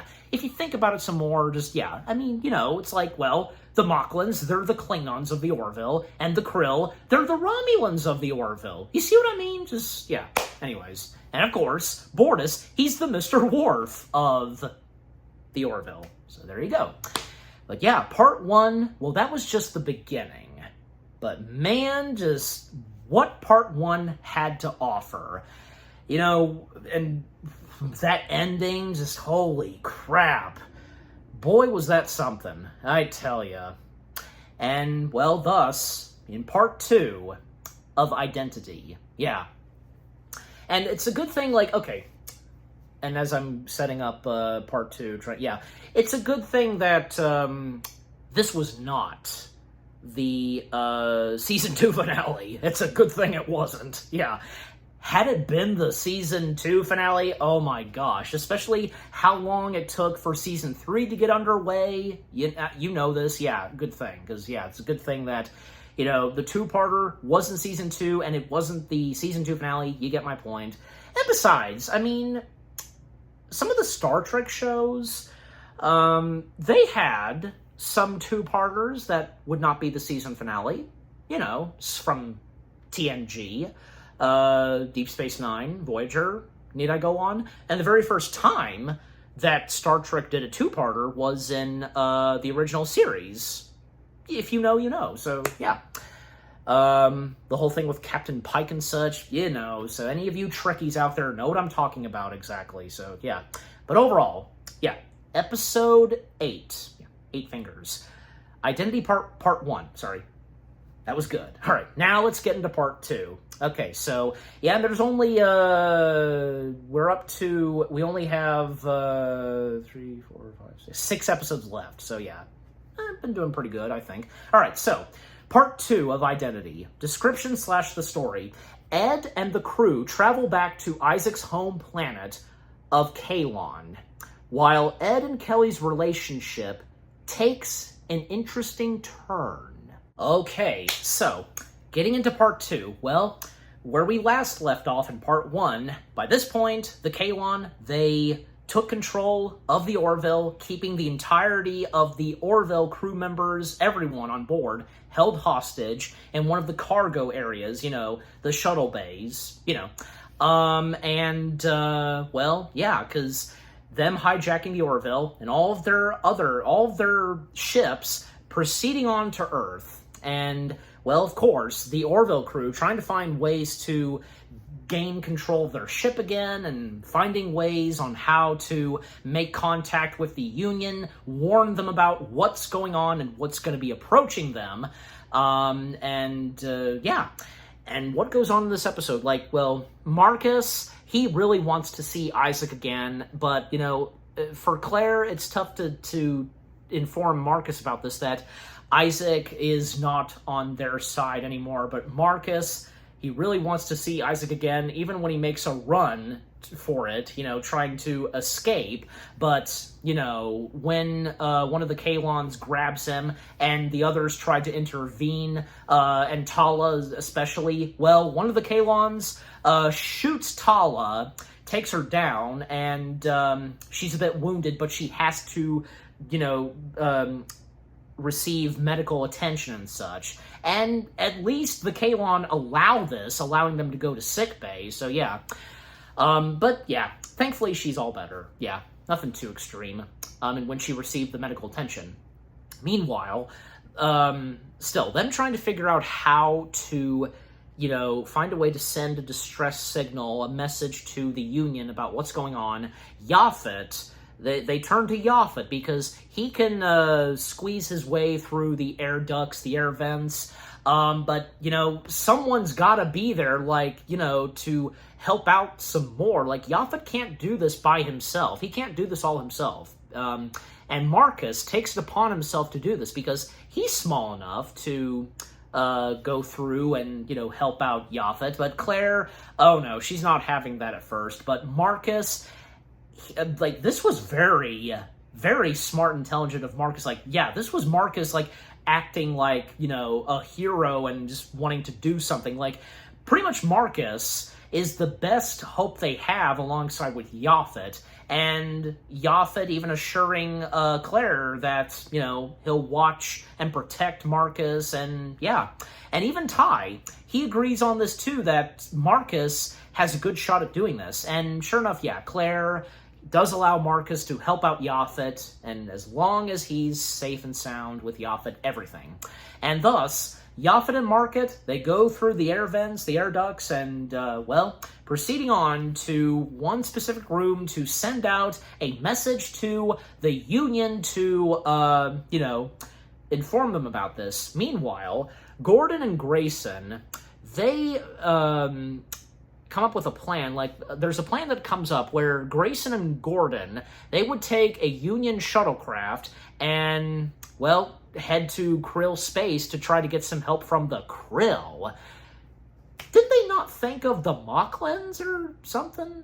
Why not the Mocklins? I don't know, but basically the Krill. So yeah, and sure enough, between what Marcus and Yaphet do, they manage to send out a message to the Union. And Marcus doing pretty good at the specific buttons he has to push and how Yaphet instructs him. But even when a couple of Kalons step in, Yaphet managed to take down one of them, but yeah, he got very wounded by this, being burned goo, basically, but thankfully he didn't die. And the Kalon, they take in Marcus. They don't take him back to where the others that are being held. Meanwhile, Ed, he was being questioned by the Kalon to do something, but if he didn't comply, then one of the Union Orville crew members would be killed and be sent out into space. Yeah, be blown out, and that's what happens. And Isaac, he felt that was not necessary, sacrificing a being, and yeah, this is where slowly but surely Isaac, he starts to get back to his old self, that the Orville crew knew who he was, the Isaac we all knew. And even when Isaac, seeing that they had Marcus held hostage and they were going to execute him after what he did, but apparently, unbeknownst to them, it's believed that that Marcus and Yaphet didn't succeed, but they actually did. Again, unbeknownst to the Kalons. And Isaac, still thinking that, yeah, it's not necessary to execute and so on. And, you know, he even takes it upon himself to tell the Kalon, his fellow Kalons, that he will be responsible for Marcus, but nope, they're going to execute him. And they ask Isaac to do the execution. And it seemed like he was going to, unloading his guns. But he points them at the Kalons. Isaac is back to whom we know so well, and yeah, protecting Marcus, and right there, that shows. And even when Isaac and Marcus, they make their way to the bridge, and Isaac finding a way to shut down the Kalon for now. Just the Kalon that are on the Orville, basically, yeah. Finding a way to deactivate them, which will have him be deactivated as well, yeah. After that's done, all of the Kalon that are deactivated, including him, yeah, and Marcus making his way back to where the others are, and he did inform them. He informed that Isaac helped, and saved all of them by shutting down the Kaylon that are present on the Orville. And meanwhile, Grayson and Gordon, by that point, they did take a shuttlecraft, escaped the Orville. They managed to escape and, and yeah, because the whole thing where, yeah, as I recall now, Ed was questioned on the whole thing of the shuttlecraft, a shuttlecraft escaping the Orville, etc. But yeah, and geez, because with that one Orville crew member that was blown out into space, God, dark. Yeah, and his frozen, lifeless body being left out there after all the ships went into warp speed. Jeez. But yeah, by this point for Grayson and Gordon, they found themselves getting captured by the Krill, and, well, them doing their best to warn the Krill on, the Kaylon, and that the Kaylon are a threat, and proposing a temporary alliance to help out the Union take on the Kaylons. But the Krill, of course, they don't believe this, and knowing the Krill, they're all filled with negativity and such, and the god that they worship, and they think it's a trick and such. Their god being Avis? Yeah, I think I'm pronouncing that right, yeah. Meanwhile, because, thanks to Yaphet and Marcus, they succeeded on sending out a message to the Union, they receive it all right, and when the Orville and the Kaylon ships arrive, all of the Union fleet are there prepared for what is to happen. Yes. And then at one point, coming back to Grayson and Gordon being held hostage by the Krill and them trying to warn the Krill, well, they got their proof when one Kaylon ship arrives trying to attack the Krill, and yeah, they succeed on destroying the Kaylon ship. And the Krill, because yeah, those that are in this episode, like Krill's second officer being played by Stephen Blackheart. There was also a crew member, I presume the one crew member who got blown out into space. Mark Mammon, if I'm saying his last name right. Again, you know me sometimes. There's also the Krill pilot being played by John Root. Adjutant, if I'm even saying that right, pronouncing that right, being played by Alvarez Rigids. If I am, I might be butchering it a lot, but again, you know me sometimes. Also, a couple of Kaylons, they were played by, Kaylon Tertiary, if I'm pronouncing that right, played by Jay Whitaker, Kaylon Secondary, played by Robert David Grant, and Kaylon Primary, and he's only referred to as Primary, yeah, being played by Graham Hamilton. I feel like I've seen Graham Hamilton before, probably. Also, Captain Marcus, being played by Carlos Bernard, and Captain Dalek, played by Nick Chinland, and also the Union Admiral, one of the Union Admirals that appears in this episode. I think, yeah, the best Admiral that, yeah, Ed and Grayson know personally, Admiral Halsey. Yeah, Admiral Halsey, once again, being played by Victor Garber. Yeah, and I love it when Halsey just, orders the entire fleet, every single ship, even if they're really not available, they have to be there. They have to be there. The entire fleet. And thus, that's what we see. Yeah. And as I mentioned, one Kaylon ship that was attacking the Krill ship that Grayson and Gordon were on, they got their proof, finally. Now they can see. And yeah, well, when the Orville and the Kaylons arrive, and by that point, the Orville is under control again by the crew, well, the battle begins between the Union ships, the Union fleet, I should say, and the Kaylons. And yeah, the space battles in the Orville, they're really good, with great CG animation, visual effects on the ships, the sound effects, just really awesome. And even when, like, say, some of the Union ships, they dispatch their very own, like, X-Wings, I guess you could say, kind of, but, you get my point. It's really cool when that happens, and even when things were not looking good in the battle, like the Union fleet was almost about to lose, when things were looking bad, and the Kaylon seemed as though that they were going to win, enter the Krill. The Krill step in, and they temporarily do this alliance with the Union fleet to help take on the Kalon, even when the Krill captain, said, just stay out of our way. Just, directed at Ed. And even Gordon, he got on one of the Krill's very own fighter jets, I guess you could say. X-Wings, you know what I'm talking about. But yeah, ultimately, the Kalon do get defeated. And it seems like maybe there is a bit of hope, possibly, that maybe, after what's happened, maybe there can finally be peace between the Krill and the Union. And that would be until in the next episode that happens. But until I get there, because we're not done quite yet with Identity Part 2. Because, again, the Kalon are defeated. The surviving Kalon ships retreat, head back to their home planet. And, of course, that's not the last time we see the Kalon. The Union will be prepared, as of now, if any Kalon make their way back and start another battle. And, well, at one point, Isaac is reactivated. And the question is, between Halsey, Grayson, and Ed, what's to do with Isaac?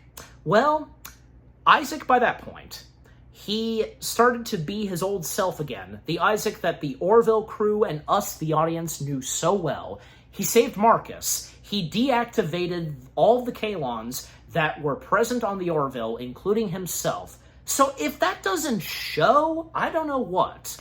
Well, not for the Orville crew. That isn't, because that's especially when it comes up to the first episode of Season 3.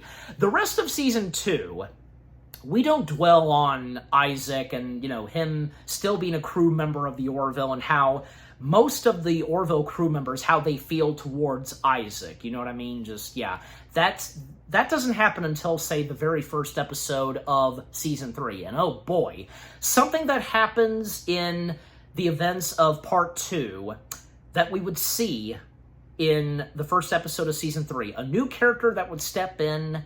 You know what I'm talking about. But until I get to Season 3. Yes. But just overall, things kind of end off pretty good in Identity Part 2. And it seems like things are okay, I guess, between Claire and Isaac, but overall, Identity Part 2, man, both parts, they were excellent.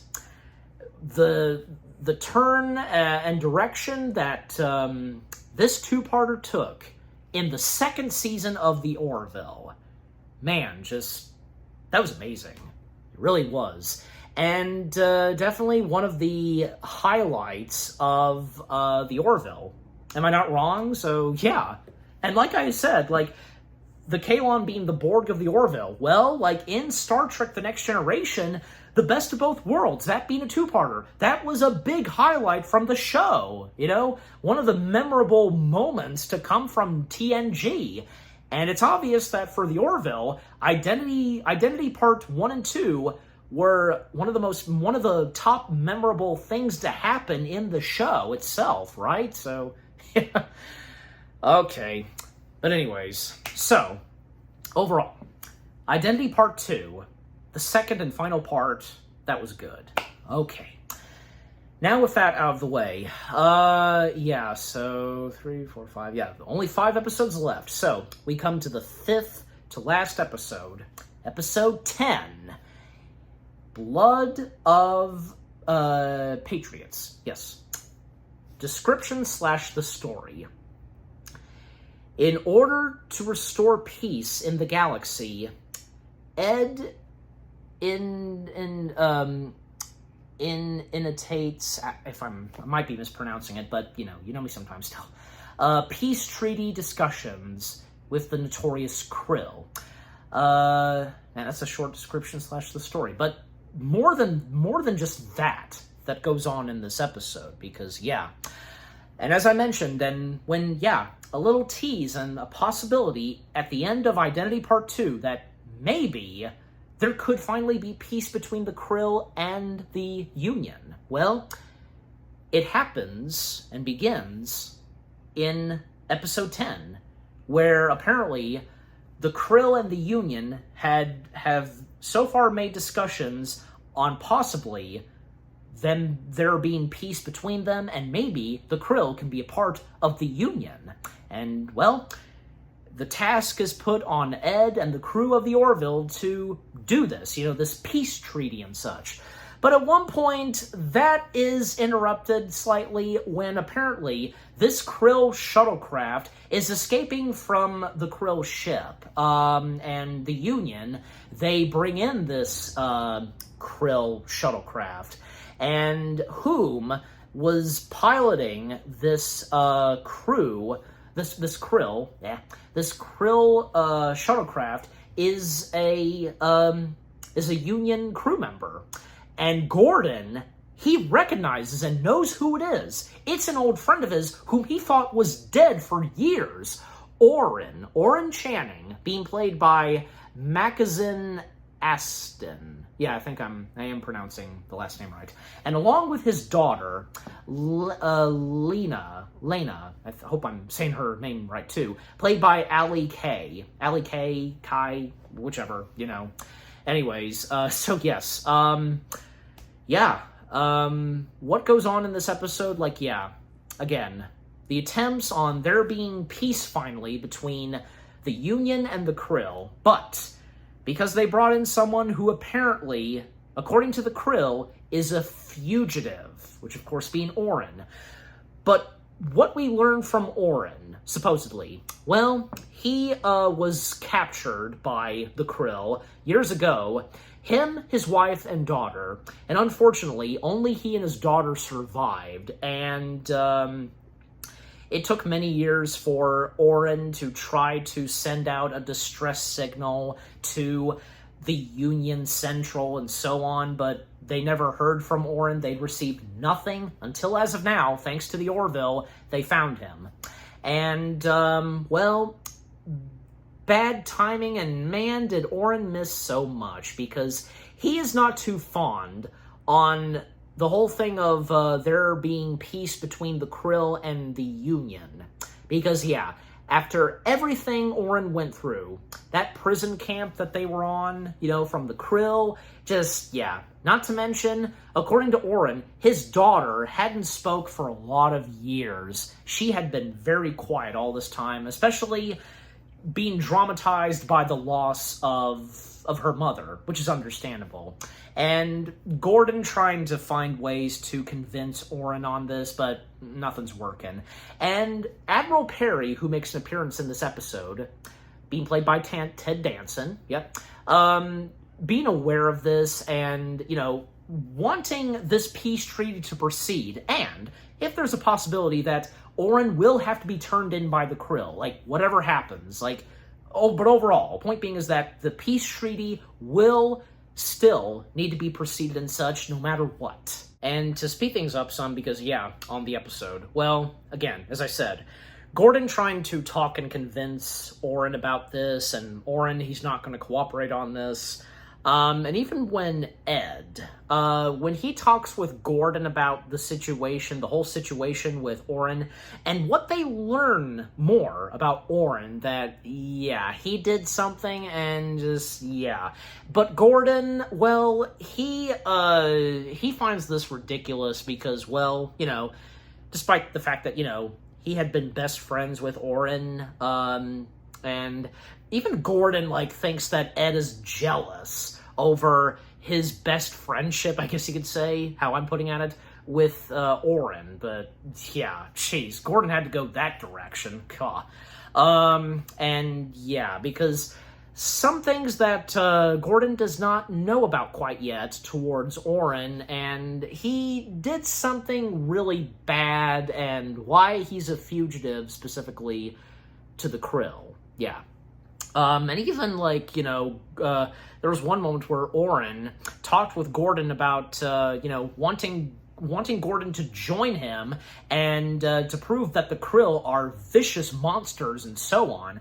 And smart move on Gordon when, he took this to Tala, and even when, also Oren told Gordon that they should steal a shuttlecraft. He took this all to Tala, and and the reason why he didn't take this to Ed and so on, the dialogue between Tala and Gordon.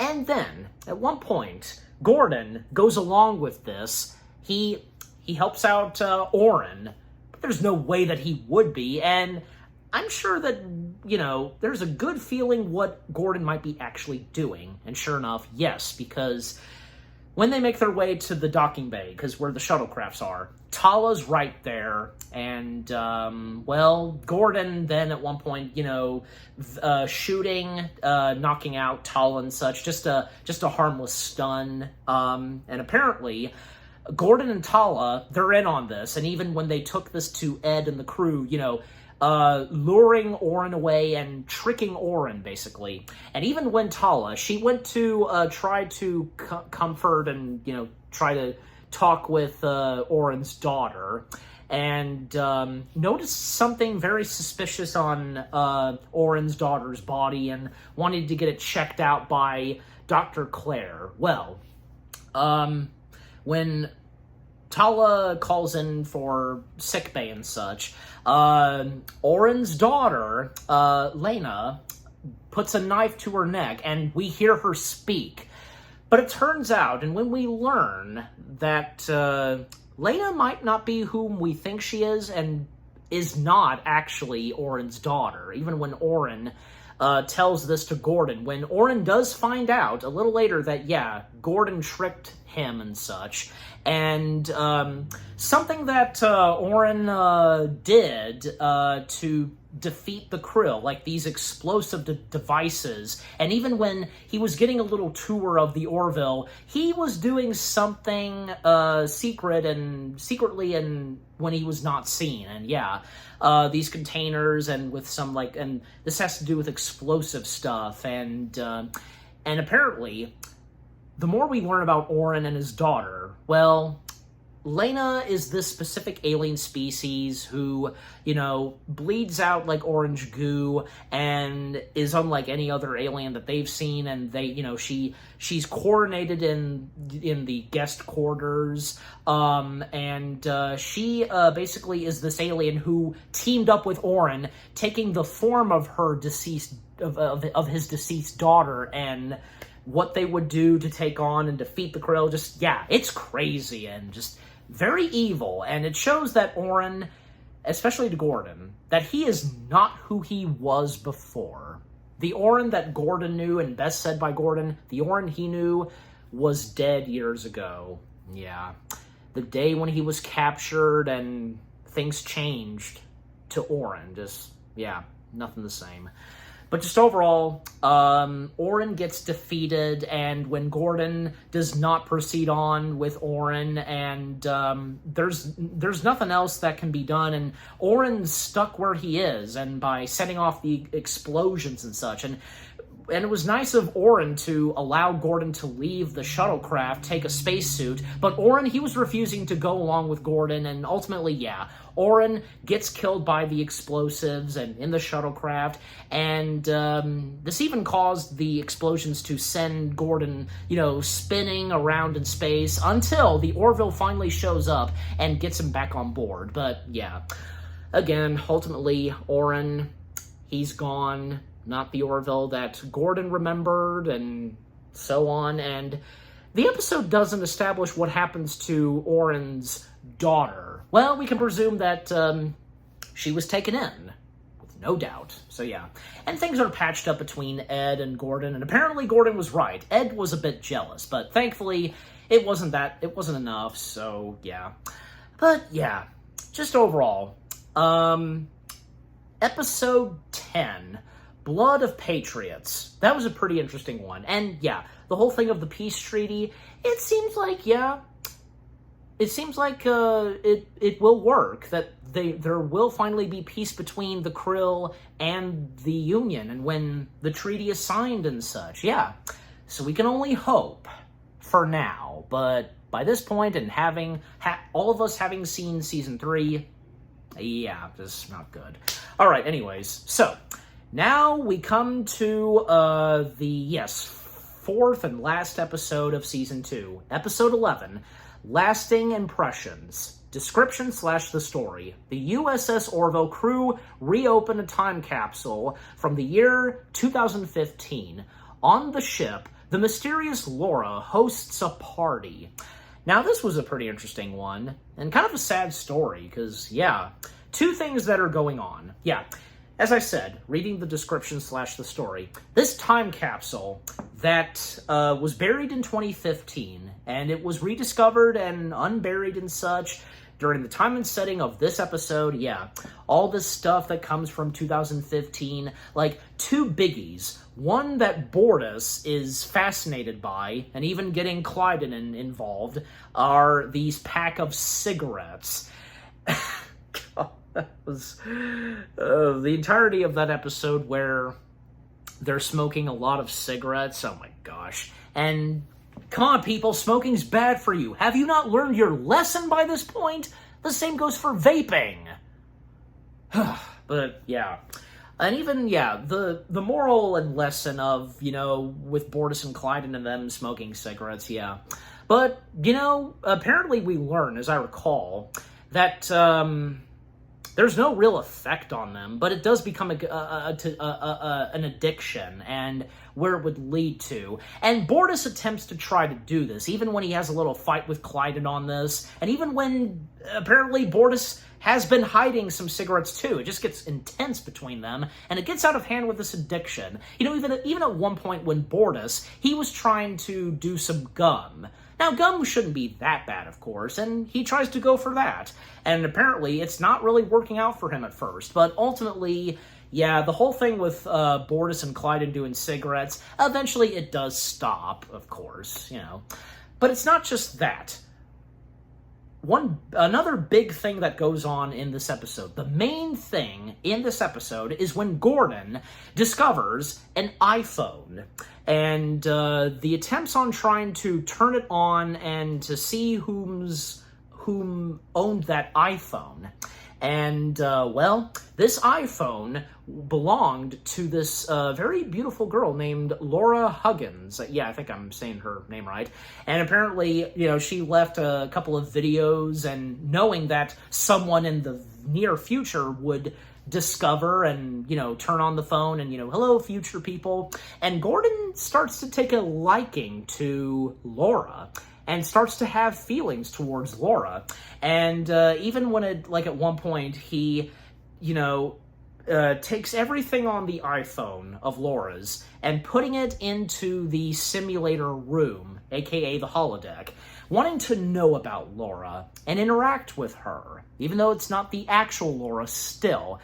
And the liking he takes towards her, knowing about her, and all throughout the episode, even when, you know, he gets his own iPhone, it's, you know, replicated, yeah, and to have it be directly linked and to, you know, interact with Laura, you know, texting and such.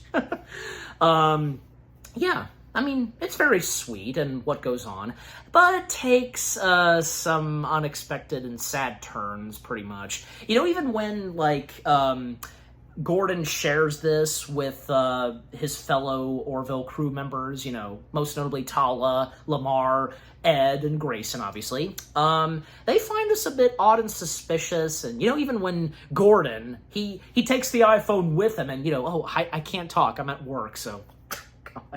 and even when, like, at one point, Gordon invites them to come to this game night, and basically it's charades, and the charade thing that Gordon does, like, they can't make out what it is, but it's pretty funny. And at a certain point, it starts to get out of hand with Gordon and with the crew, because, yeah, it's not looking good and it's not healthy for Gordon.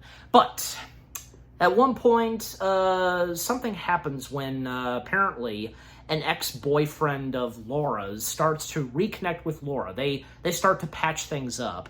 Gordon does not like this, and he makes a change in the simulator room, and by doing so, yeah, so he can, you know, so she can, you know, be on a date with him.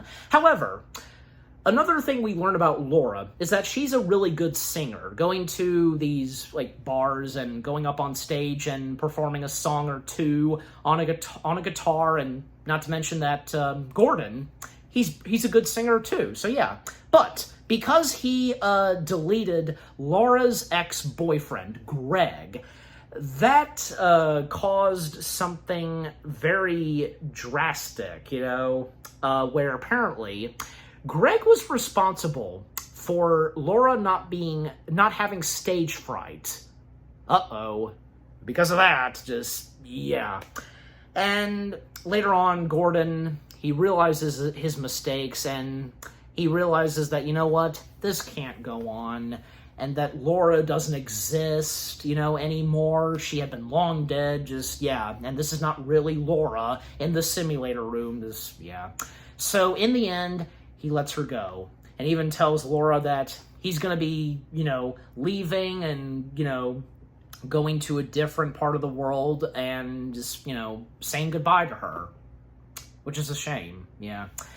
A love story for Gordon that just, not a good one. The risks and something that, Gordon wished that could have lasted longer, and that, maybe Laura would be there. What more do I have to say? Yeah. It was really good. And it was a good episode where, we get a lot more of Gordon, and this being an episode centering on him specifically, apart from, what was going on with Bortus and Clyde and the whole thing of cigarettes. Yeah. But yeah, this episode mainly focusing on Gordon and what he discovers from the time capsule. He develops a liking and grows feelings for this girl from 2015. And oh boy, when we get to season 3... you know what I'm talking about. Oh my gosh, what happens there? Wow. Until I get there. But yeah. Overall, this episode, it was pretty interesting. Episode 11, Lasting Impressions. That was a pretty good one. Oh, and can't forget to mention him, because it didn't talk about the cast that much. The one who brings in the time capsule and describes what the stuff is from this time capsule, good old Tim Russ. He makes an appearance in this episode. He plays Dr. Sherman, who was responsible for bringing in this time capsule and analyzing and, explaining what this stuff is from 2015. Nice to see he was one of those other Star Trek actors making his way and appearing on the Orville. Nice, yeah. Some of the other characters, I mentioned Greg. Greg being played by Derry Ingolfsson, if I'm saying his last name right. There's also Trisha being played by Sarah Scott. Carl being played by AJ Vidure, if I'm saying that right. Melissa being played by Stacey Highsmith. And Richard being played by Chris Muto, yeah. Them, obviously, they're a bunch of Laura's friends. And as I mentioned, Greg being an ex-boyfriend of Laura, but until they get back together, so, yeah. But, again, episode 11, Lasting Impressions, that was a good one. A good episode centering on Gordon, and when he finds true love, but, yeah. What happens to poor Gordon and this not lasting long? It's a shame. And until it's picked up again in season 3. But again, until I get there. Okay, so, yes, episode 12, the third to last episode. Again, episode 12, Sanctuary. Oh yeah, this was another good one. And it was directed by Jonathan Frakes. Yep, because he has directed a couple of episodes of The Orville. And this one, oh yeah, this was really good. Okay, so, description / the story. And after this, I'm gonna say something else about Jonathan Frakes. Ed makes a discovery that proves the Mocklins on board the Orville are harboring a secret of their own. Okay, so what else I want to mention and talk about with Jonathan Frakes is it's out there on YouTube. I don't know if any of you would know about this or if you might have seen it. And with what I'm going to talk about is that, at one of the Star Trek conventions, and around the time when Season 2 was happening, and obviously before this episode aired, Jonathan Frakes, along with Marita Sirtis, they were basically teasing on whom to expect make an appearance on this episode of the Orville, Marina Sirtis being one of them. Yeah. And you know what? The others that, aside from Marina, whom else appearing in this episode, I will mention them until I get to them. Because, yeah, I just thought I'd mention that. And if any of you know what I'm talking about, and if you've seen that, again, it is out there on YouTube. One of Jonathan Frakes and Marina Sirtis' panels, okay? So, yeah. Anyways, just thought I'd mention that, a fun fact. So, yeah. Anyways, so...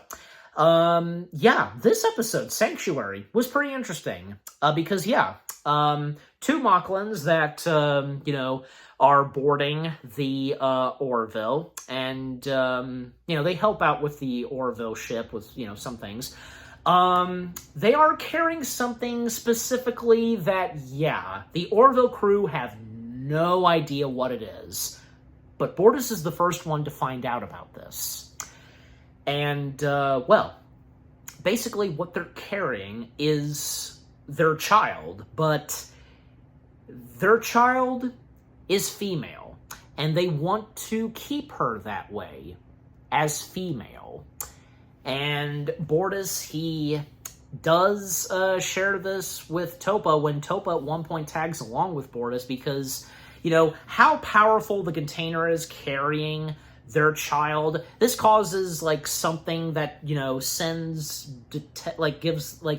basically kind of screws up the Orville ship a little, because they're detecting something very powerful coming from their guest quarters. And, when Bortus discovers this, and, even when at one point Topa tags along, and, little does Topa know, of course, that, Topa was first-born female and such, but and Topa seeing the Mocklins, their child, and unfortunately Topa was not able to keep this secret, because she did tell Clyden, her papa, and the Orville crew found out as well. Even when, after, the two Mocklins, they did transfer to another planet, because they were heading to this one planet where, they hoped that they would live in peace and, spend their lives and such, and with their daughter. But again, the Orville did find out, and they were, and they do, pursuing the ship that, now has the Mocklins, up to when they discover and find them, in this uncharted territory, I guess you could say, where, this one planet where apparently female Mocklins reside, and thus, those two Mocklins carrying their child, they're there, of course. And the discovery of this planet, and that there are female Mocklins. However, one Mocklin in particular that runs this place on the planet's surface, the village of female Mocklins, is someone whom we saw in the first season, Hevina, I think I'm saying her name right, once again being played by Renee Owen, and I know who Renee Owen is. I know I've established this before, and most notably, she was in Star Wars, Episode 2, Attack of the Clones, Ton Wee, one of the Camino people. So Boba, is your father here, Master Jedi? You've been expected. Her, of course, but she's done more than that. Not to mention she's worked with Tamara Morrison a couple of times, so Hevina recognizing Ed and the others, and everything's good. And this being unbeknownst to them, and word is going to be spread of this hidden location where, here resides female Mocklins, and, and sure enough, the Mocklins knowing about this, and when Union knows about this too. And Hevina basically going to Union Central and, trying to find a way to, have the female Mocklins live their lives and so on, not be interrogated and so on.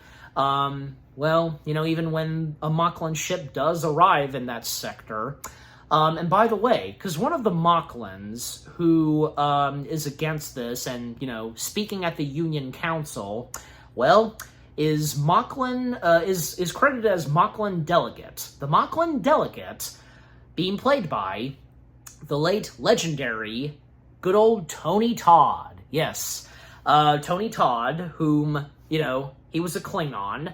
Of course, that being Worf's Klingon brother, Kern.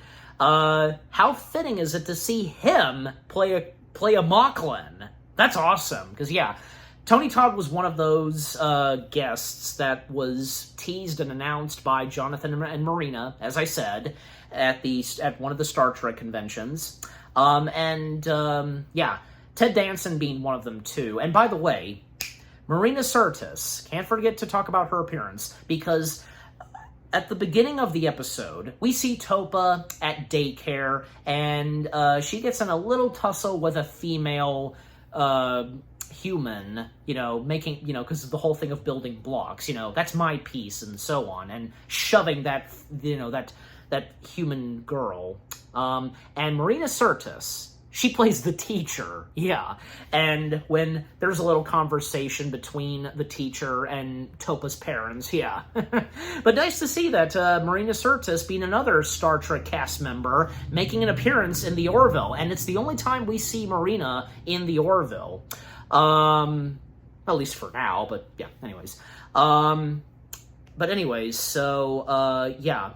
And as I mentioned, Ted Danson. Marina Sirtis was shocked to know that Ted Danson was in this episode alongside with her, even though, of course, they don't share any scenes together still. Yeah, she was surprised by that. So as I mentioned, Tony Todd, and also the chairman at the council being played by the great F. Murray Abraham. Yep, him too being announced by Jonathan and Marina.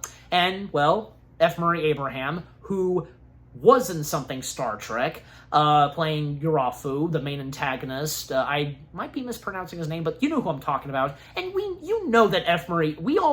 Murray Abraham was in something Star Trek, that being Insurrection. And say what you will about Insurrection, I've made my point very clear about Insurrection, even when I reviewed it, that I actually enjoy Insurrection, okay? Say what you will, but still, that's just me. I enjoy it, and I'm sure some of you do as well. Any of you Trekkies who have no problem with Insurrection. And you know what? F. Murray Abraham, he was really good in Star Trek Insurrection. He fits so well in Star Trek because, well, for one thing, him being a Trekkie, so yeah. Yeah, sure, the villain of Insurrection was not powerful or anything, but, F. Murray Abraham, he was really good at it. He was enjoyable, so yeah.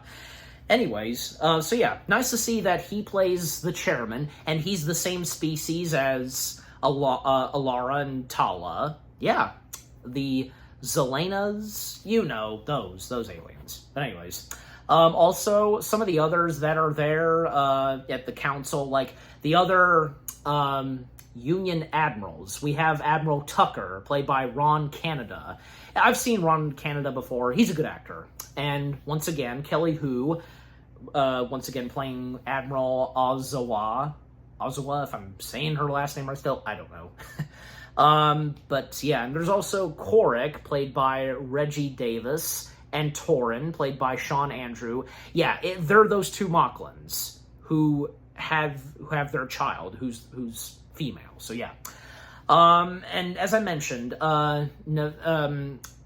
Havina making her way to Earth, and this is her first time going to Earth.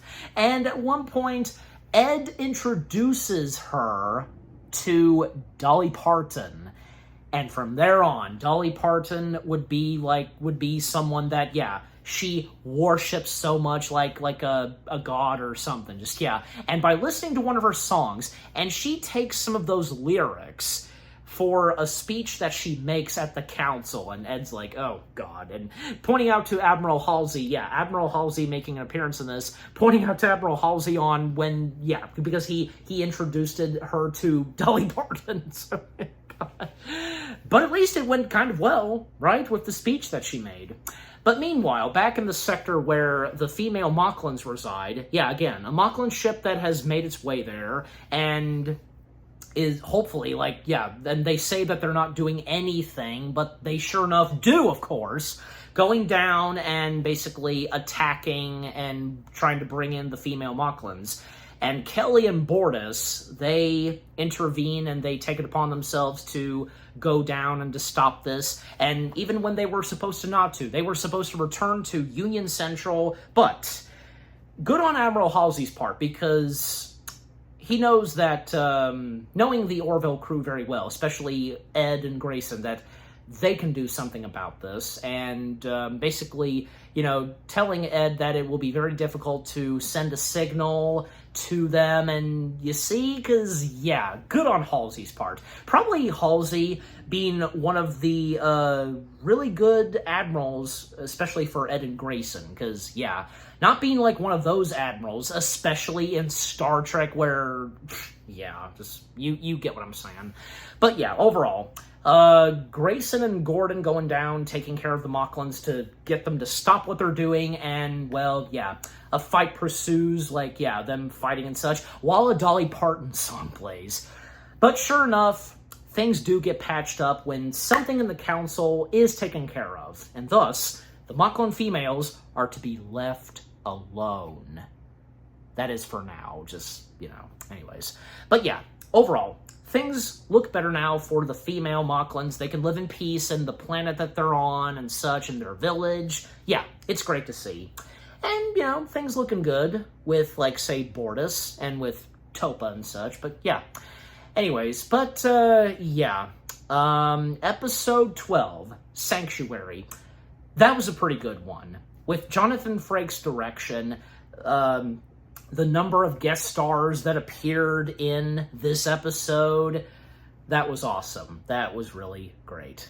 Okay, so, now with that out of the way, we come to,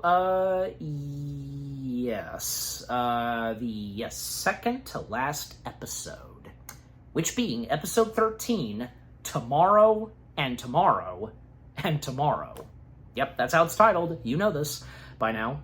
Alright, so, description / the story. A disturbance in the timeline manages to affect a let me start again. A disturbance in the timeline manages to affect and complicate the relationship between Ed and Kelly. Because, yeah, at a certain point in the show, things were starting to look good between Ed and Kelly, but that all changes, and that's interrupted when, yeah, out of nowhere, something happens in the space-time continuum where apparently a young Kelly Grayson from, I think it was 7 years ago, I'm pretty sure, yeah. Out of nowhere, yeah, young Kelly Grayson from years ago emerges on the Orville, and, yeah, this is a bit of a surprise to the Orville crew, and, yeah, especially because, you have two Kellys, they're very different kind of from one another, well, I mean, especially since, we have young Kelly, how her personality is compared to slightly older Kelly, now that she's, commander, first officer of the Orville. So yeah, and I gotta say, Adrienne Palicki, again, if I might be mispronouncing her last name right or wrong, she's really good at playing two versions of herself, the character that she plays, Kelly. And yeah, just throughout the episode, they are trying to figure out, and if there's a possibility that young Kelly can go back to her timeline. But meanwhile, yeah, poor young Kelly, she's stuck for now. And throughout the episode, because, yeah, the interactions that she has with the crew, and even when it seems like, possibly, this time with young Kelly, Ed can be in a relationship again with Kelly, but again, this being a younger Kelly, and apparently, younger Kelly, who made her way into the future, had just gone on a first date with Ed from that timeline. So yeah, so now they get to go on a second date, and it goes pretty well. And even when, I think, yeah, from Ed to young Kelly, they talk with, with Commander Kelly and such. That's how I should refer to her, yeah, Commander Kelly. Young Kelly, Commander Kelly, so yeah. What this episode does, and with the amazing effects on having two Kellys be on screen together, even when they go for a handshake, just really good. Really, really good. Yeah, I thought that this episode was really good, and with what it had to offer. And even when, like, say, other things that go on in this episode where, like, you know, say at one point they almost get spotted by Kalon, they avoid the Kalon, and there's like some ice and frozen stuff out in space, you know, comets, whatever, and, you know, they hide from the Kalon, and maybe that's one of the solutions where, you know what, because they can get younger Kelly back to her timeline, but also her memory will have to be wiped. Everything that she has seen and experienced in the future will be gone from her memory, her mind and such. And it seems like, yeah, hopefully it will work, and when they do successfully find a way to get her back to her rightful timeline, this happens, it works, and maybe hopefully the memory wipe worked. And towards the end of the episode, Kelly wakes up and she receives a call from Ed. And yeah, because the first date went so well for Ed, and, you know, and when he says that, you know, this is something like, you know, that's off from the Cool Boy book, you know, how he puts at it, yeah, at least he knows, and he knows what he's going to say, you know, but telling Kelly that he really enjoyed their first date and would like to go out with her again, go on a second date. But Kelly, she turns him down. The memory wipe didn't work! And oh boy, because of that, something's gonna screw up the timeline from there on, and what could happen in the future. And yeah, that's how that episode ends. She turns down Ed, you know, and not wanting to go on a second date with him, and not wanting to do with Ed anymore. And because after so much that she experienced in the future when she made her way into the future, and knowing what happened towards her and Ed, and from there on, just, yeah, wow. But yeah, just overall, episode 13, Tomorrow and Tomorrow and Tomorrow, it was really good. But man, the season finale of Season 2, we now have finally come up to it. The last and final episode of Season 2, Episode 14, The Road Not Taken. Description / the story. The crew of the Orville must deal with a difficult situation caused by the disastrous fallout from Kelly's decision. Yeah, ever since young Kelly made her way back to her rightful timeline, and the memory wipe didn't work, turning down Ed, this caused a rift, and it changed the future, the timeline, everything. And the way that the episode ends, well, we see these two beings who are dressed up and such, like, in it's winter time. They escape from and are avoiding the Kalon, and it turns out it's Ed and Gordon. We don't know fully quite yet what's going on in this episode, but until this episode proceeds, and yeah, at one point, and they're in a shuttlecraft. Yeah, because it's mentioned by them that the Kalon pretty much taking over the entire galaxy. There's hardly anything left of, say, the Union and so on. And at one point, they are taken in by this ship, where, yeah, it's whom is in the ship, and they're brought in, yeah, led by Kelly. Yeah, this is the first time in a couple of years where Ed and Kelly reunite. And alongside with Kelly, we have Lamar, we have Claire and her two boys, Ty and Marcus. Tala's there too, just, yeah. And, well, they explain to Gordon and Ed that something must have happened, and which, yeah, it's true. The timeline being screwed up and such, and all because of Kelly. They have to find some way to go back in time, and for Kelly to have her memory be wiped and such. Because, well, obviously Kelly explained all that happened and why they're at where they're at, with, you know, there's hardly anything left, and the Kalon pretty much taking over the galaxy, everything, yeah. And the interactions and dialogue that each of these characters have, really good, and especially Ed and Kelly, and yeah, how Ed, you know, felt upset when Kelly turned him down for no reason. He didn't know then, until now, and, you know, the fact that she also ghosted him and such, just, yeah.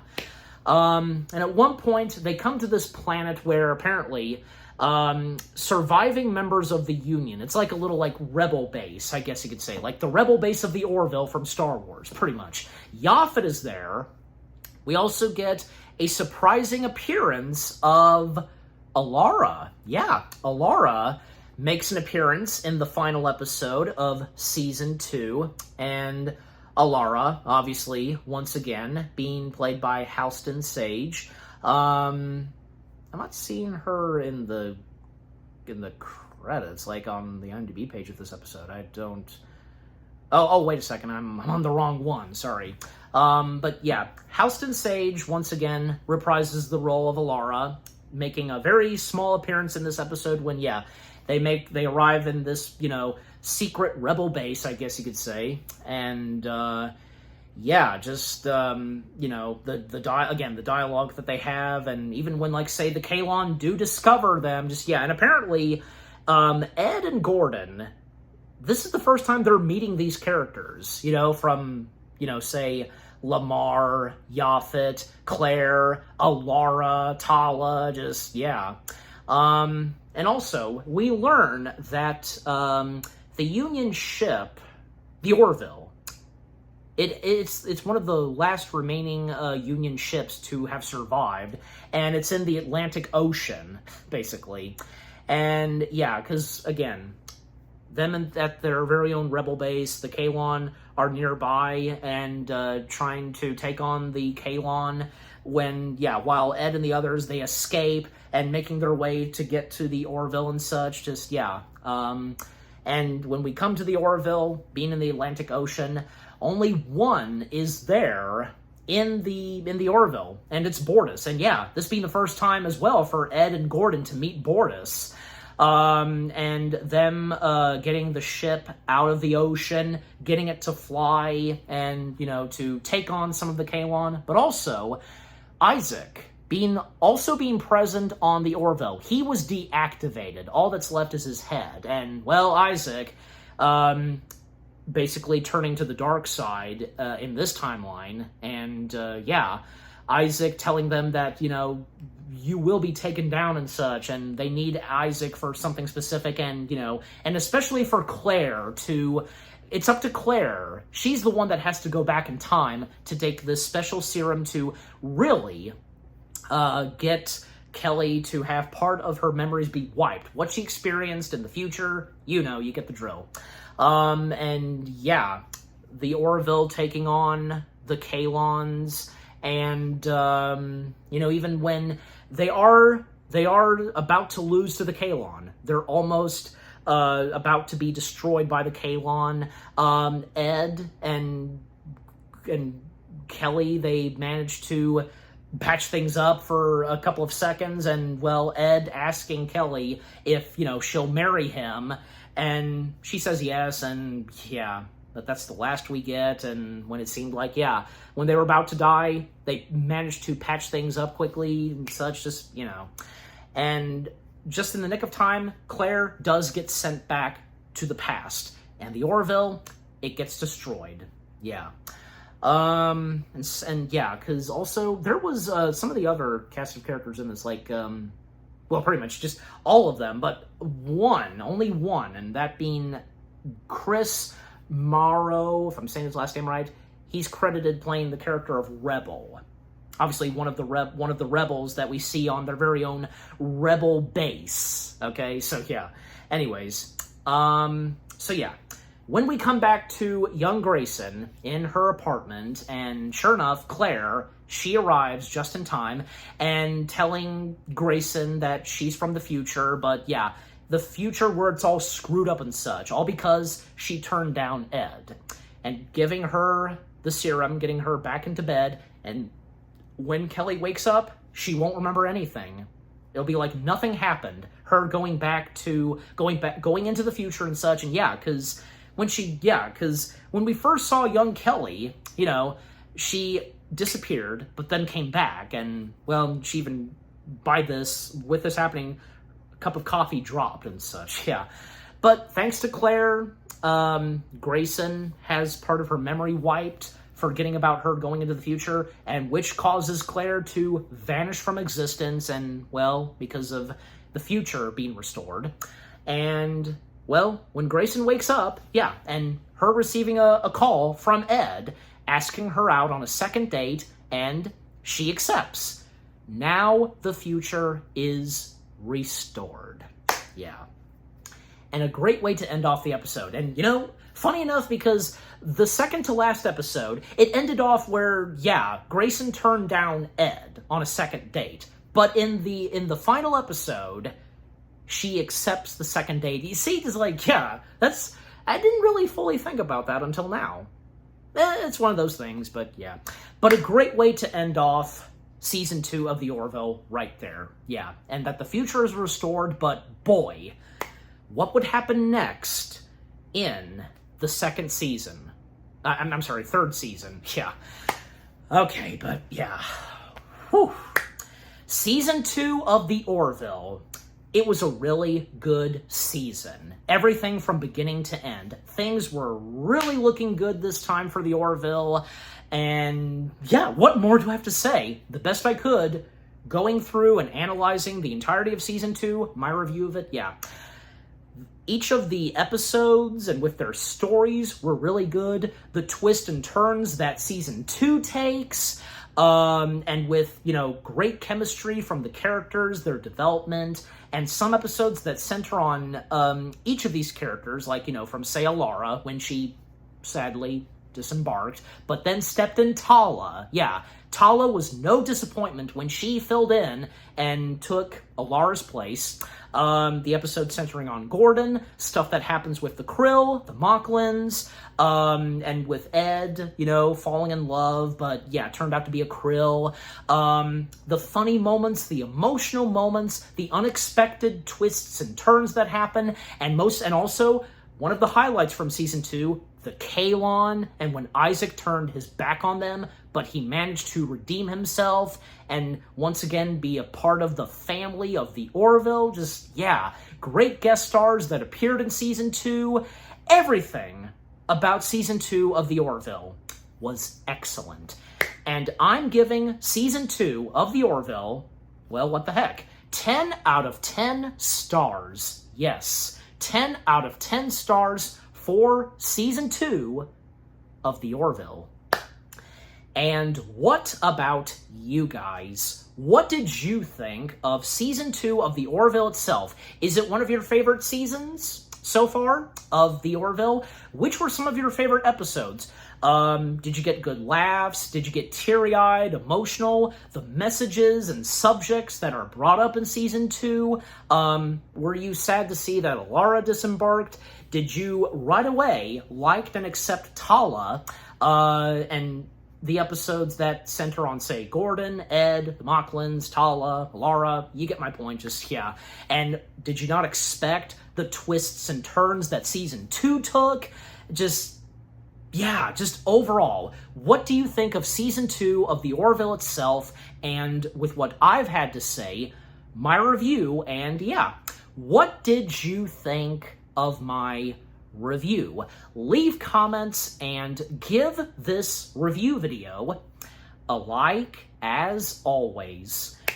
And so, with all that being said, thank you very much for watching. I hope you guys enjoyed my review of Season 2 of the Orville. More review videos are coming your way. They're going to be awesome. Keep looking forward, and I'll see you guys in the next video / review. Take care, and until Season 3 of the Orville, things get better than ever, and this time in Season 3, there's some slight changes to it. You know what those are, but just, yeah, overall, until I review Season 3 of the Orville, peace out.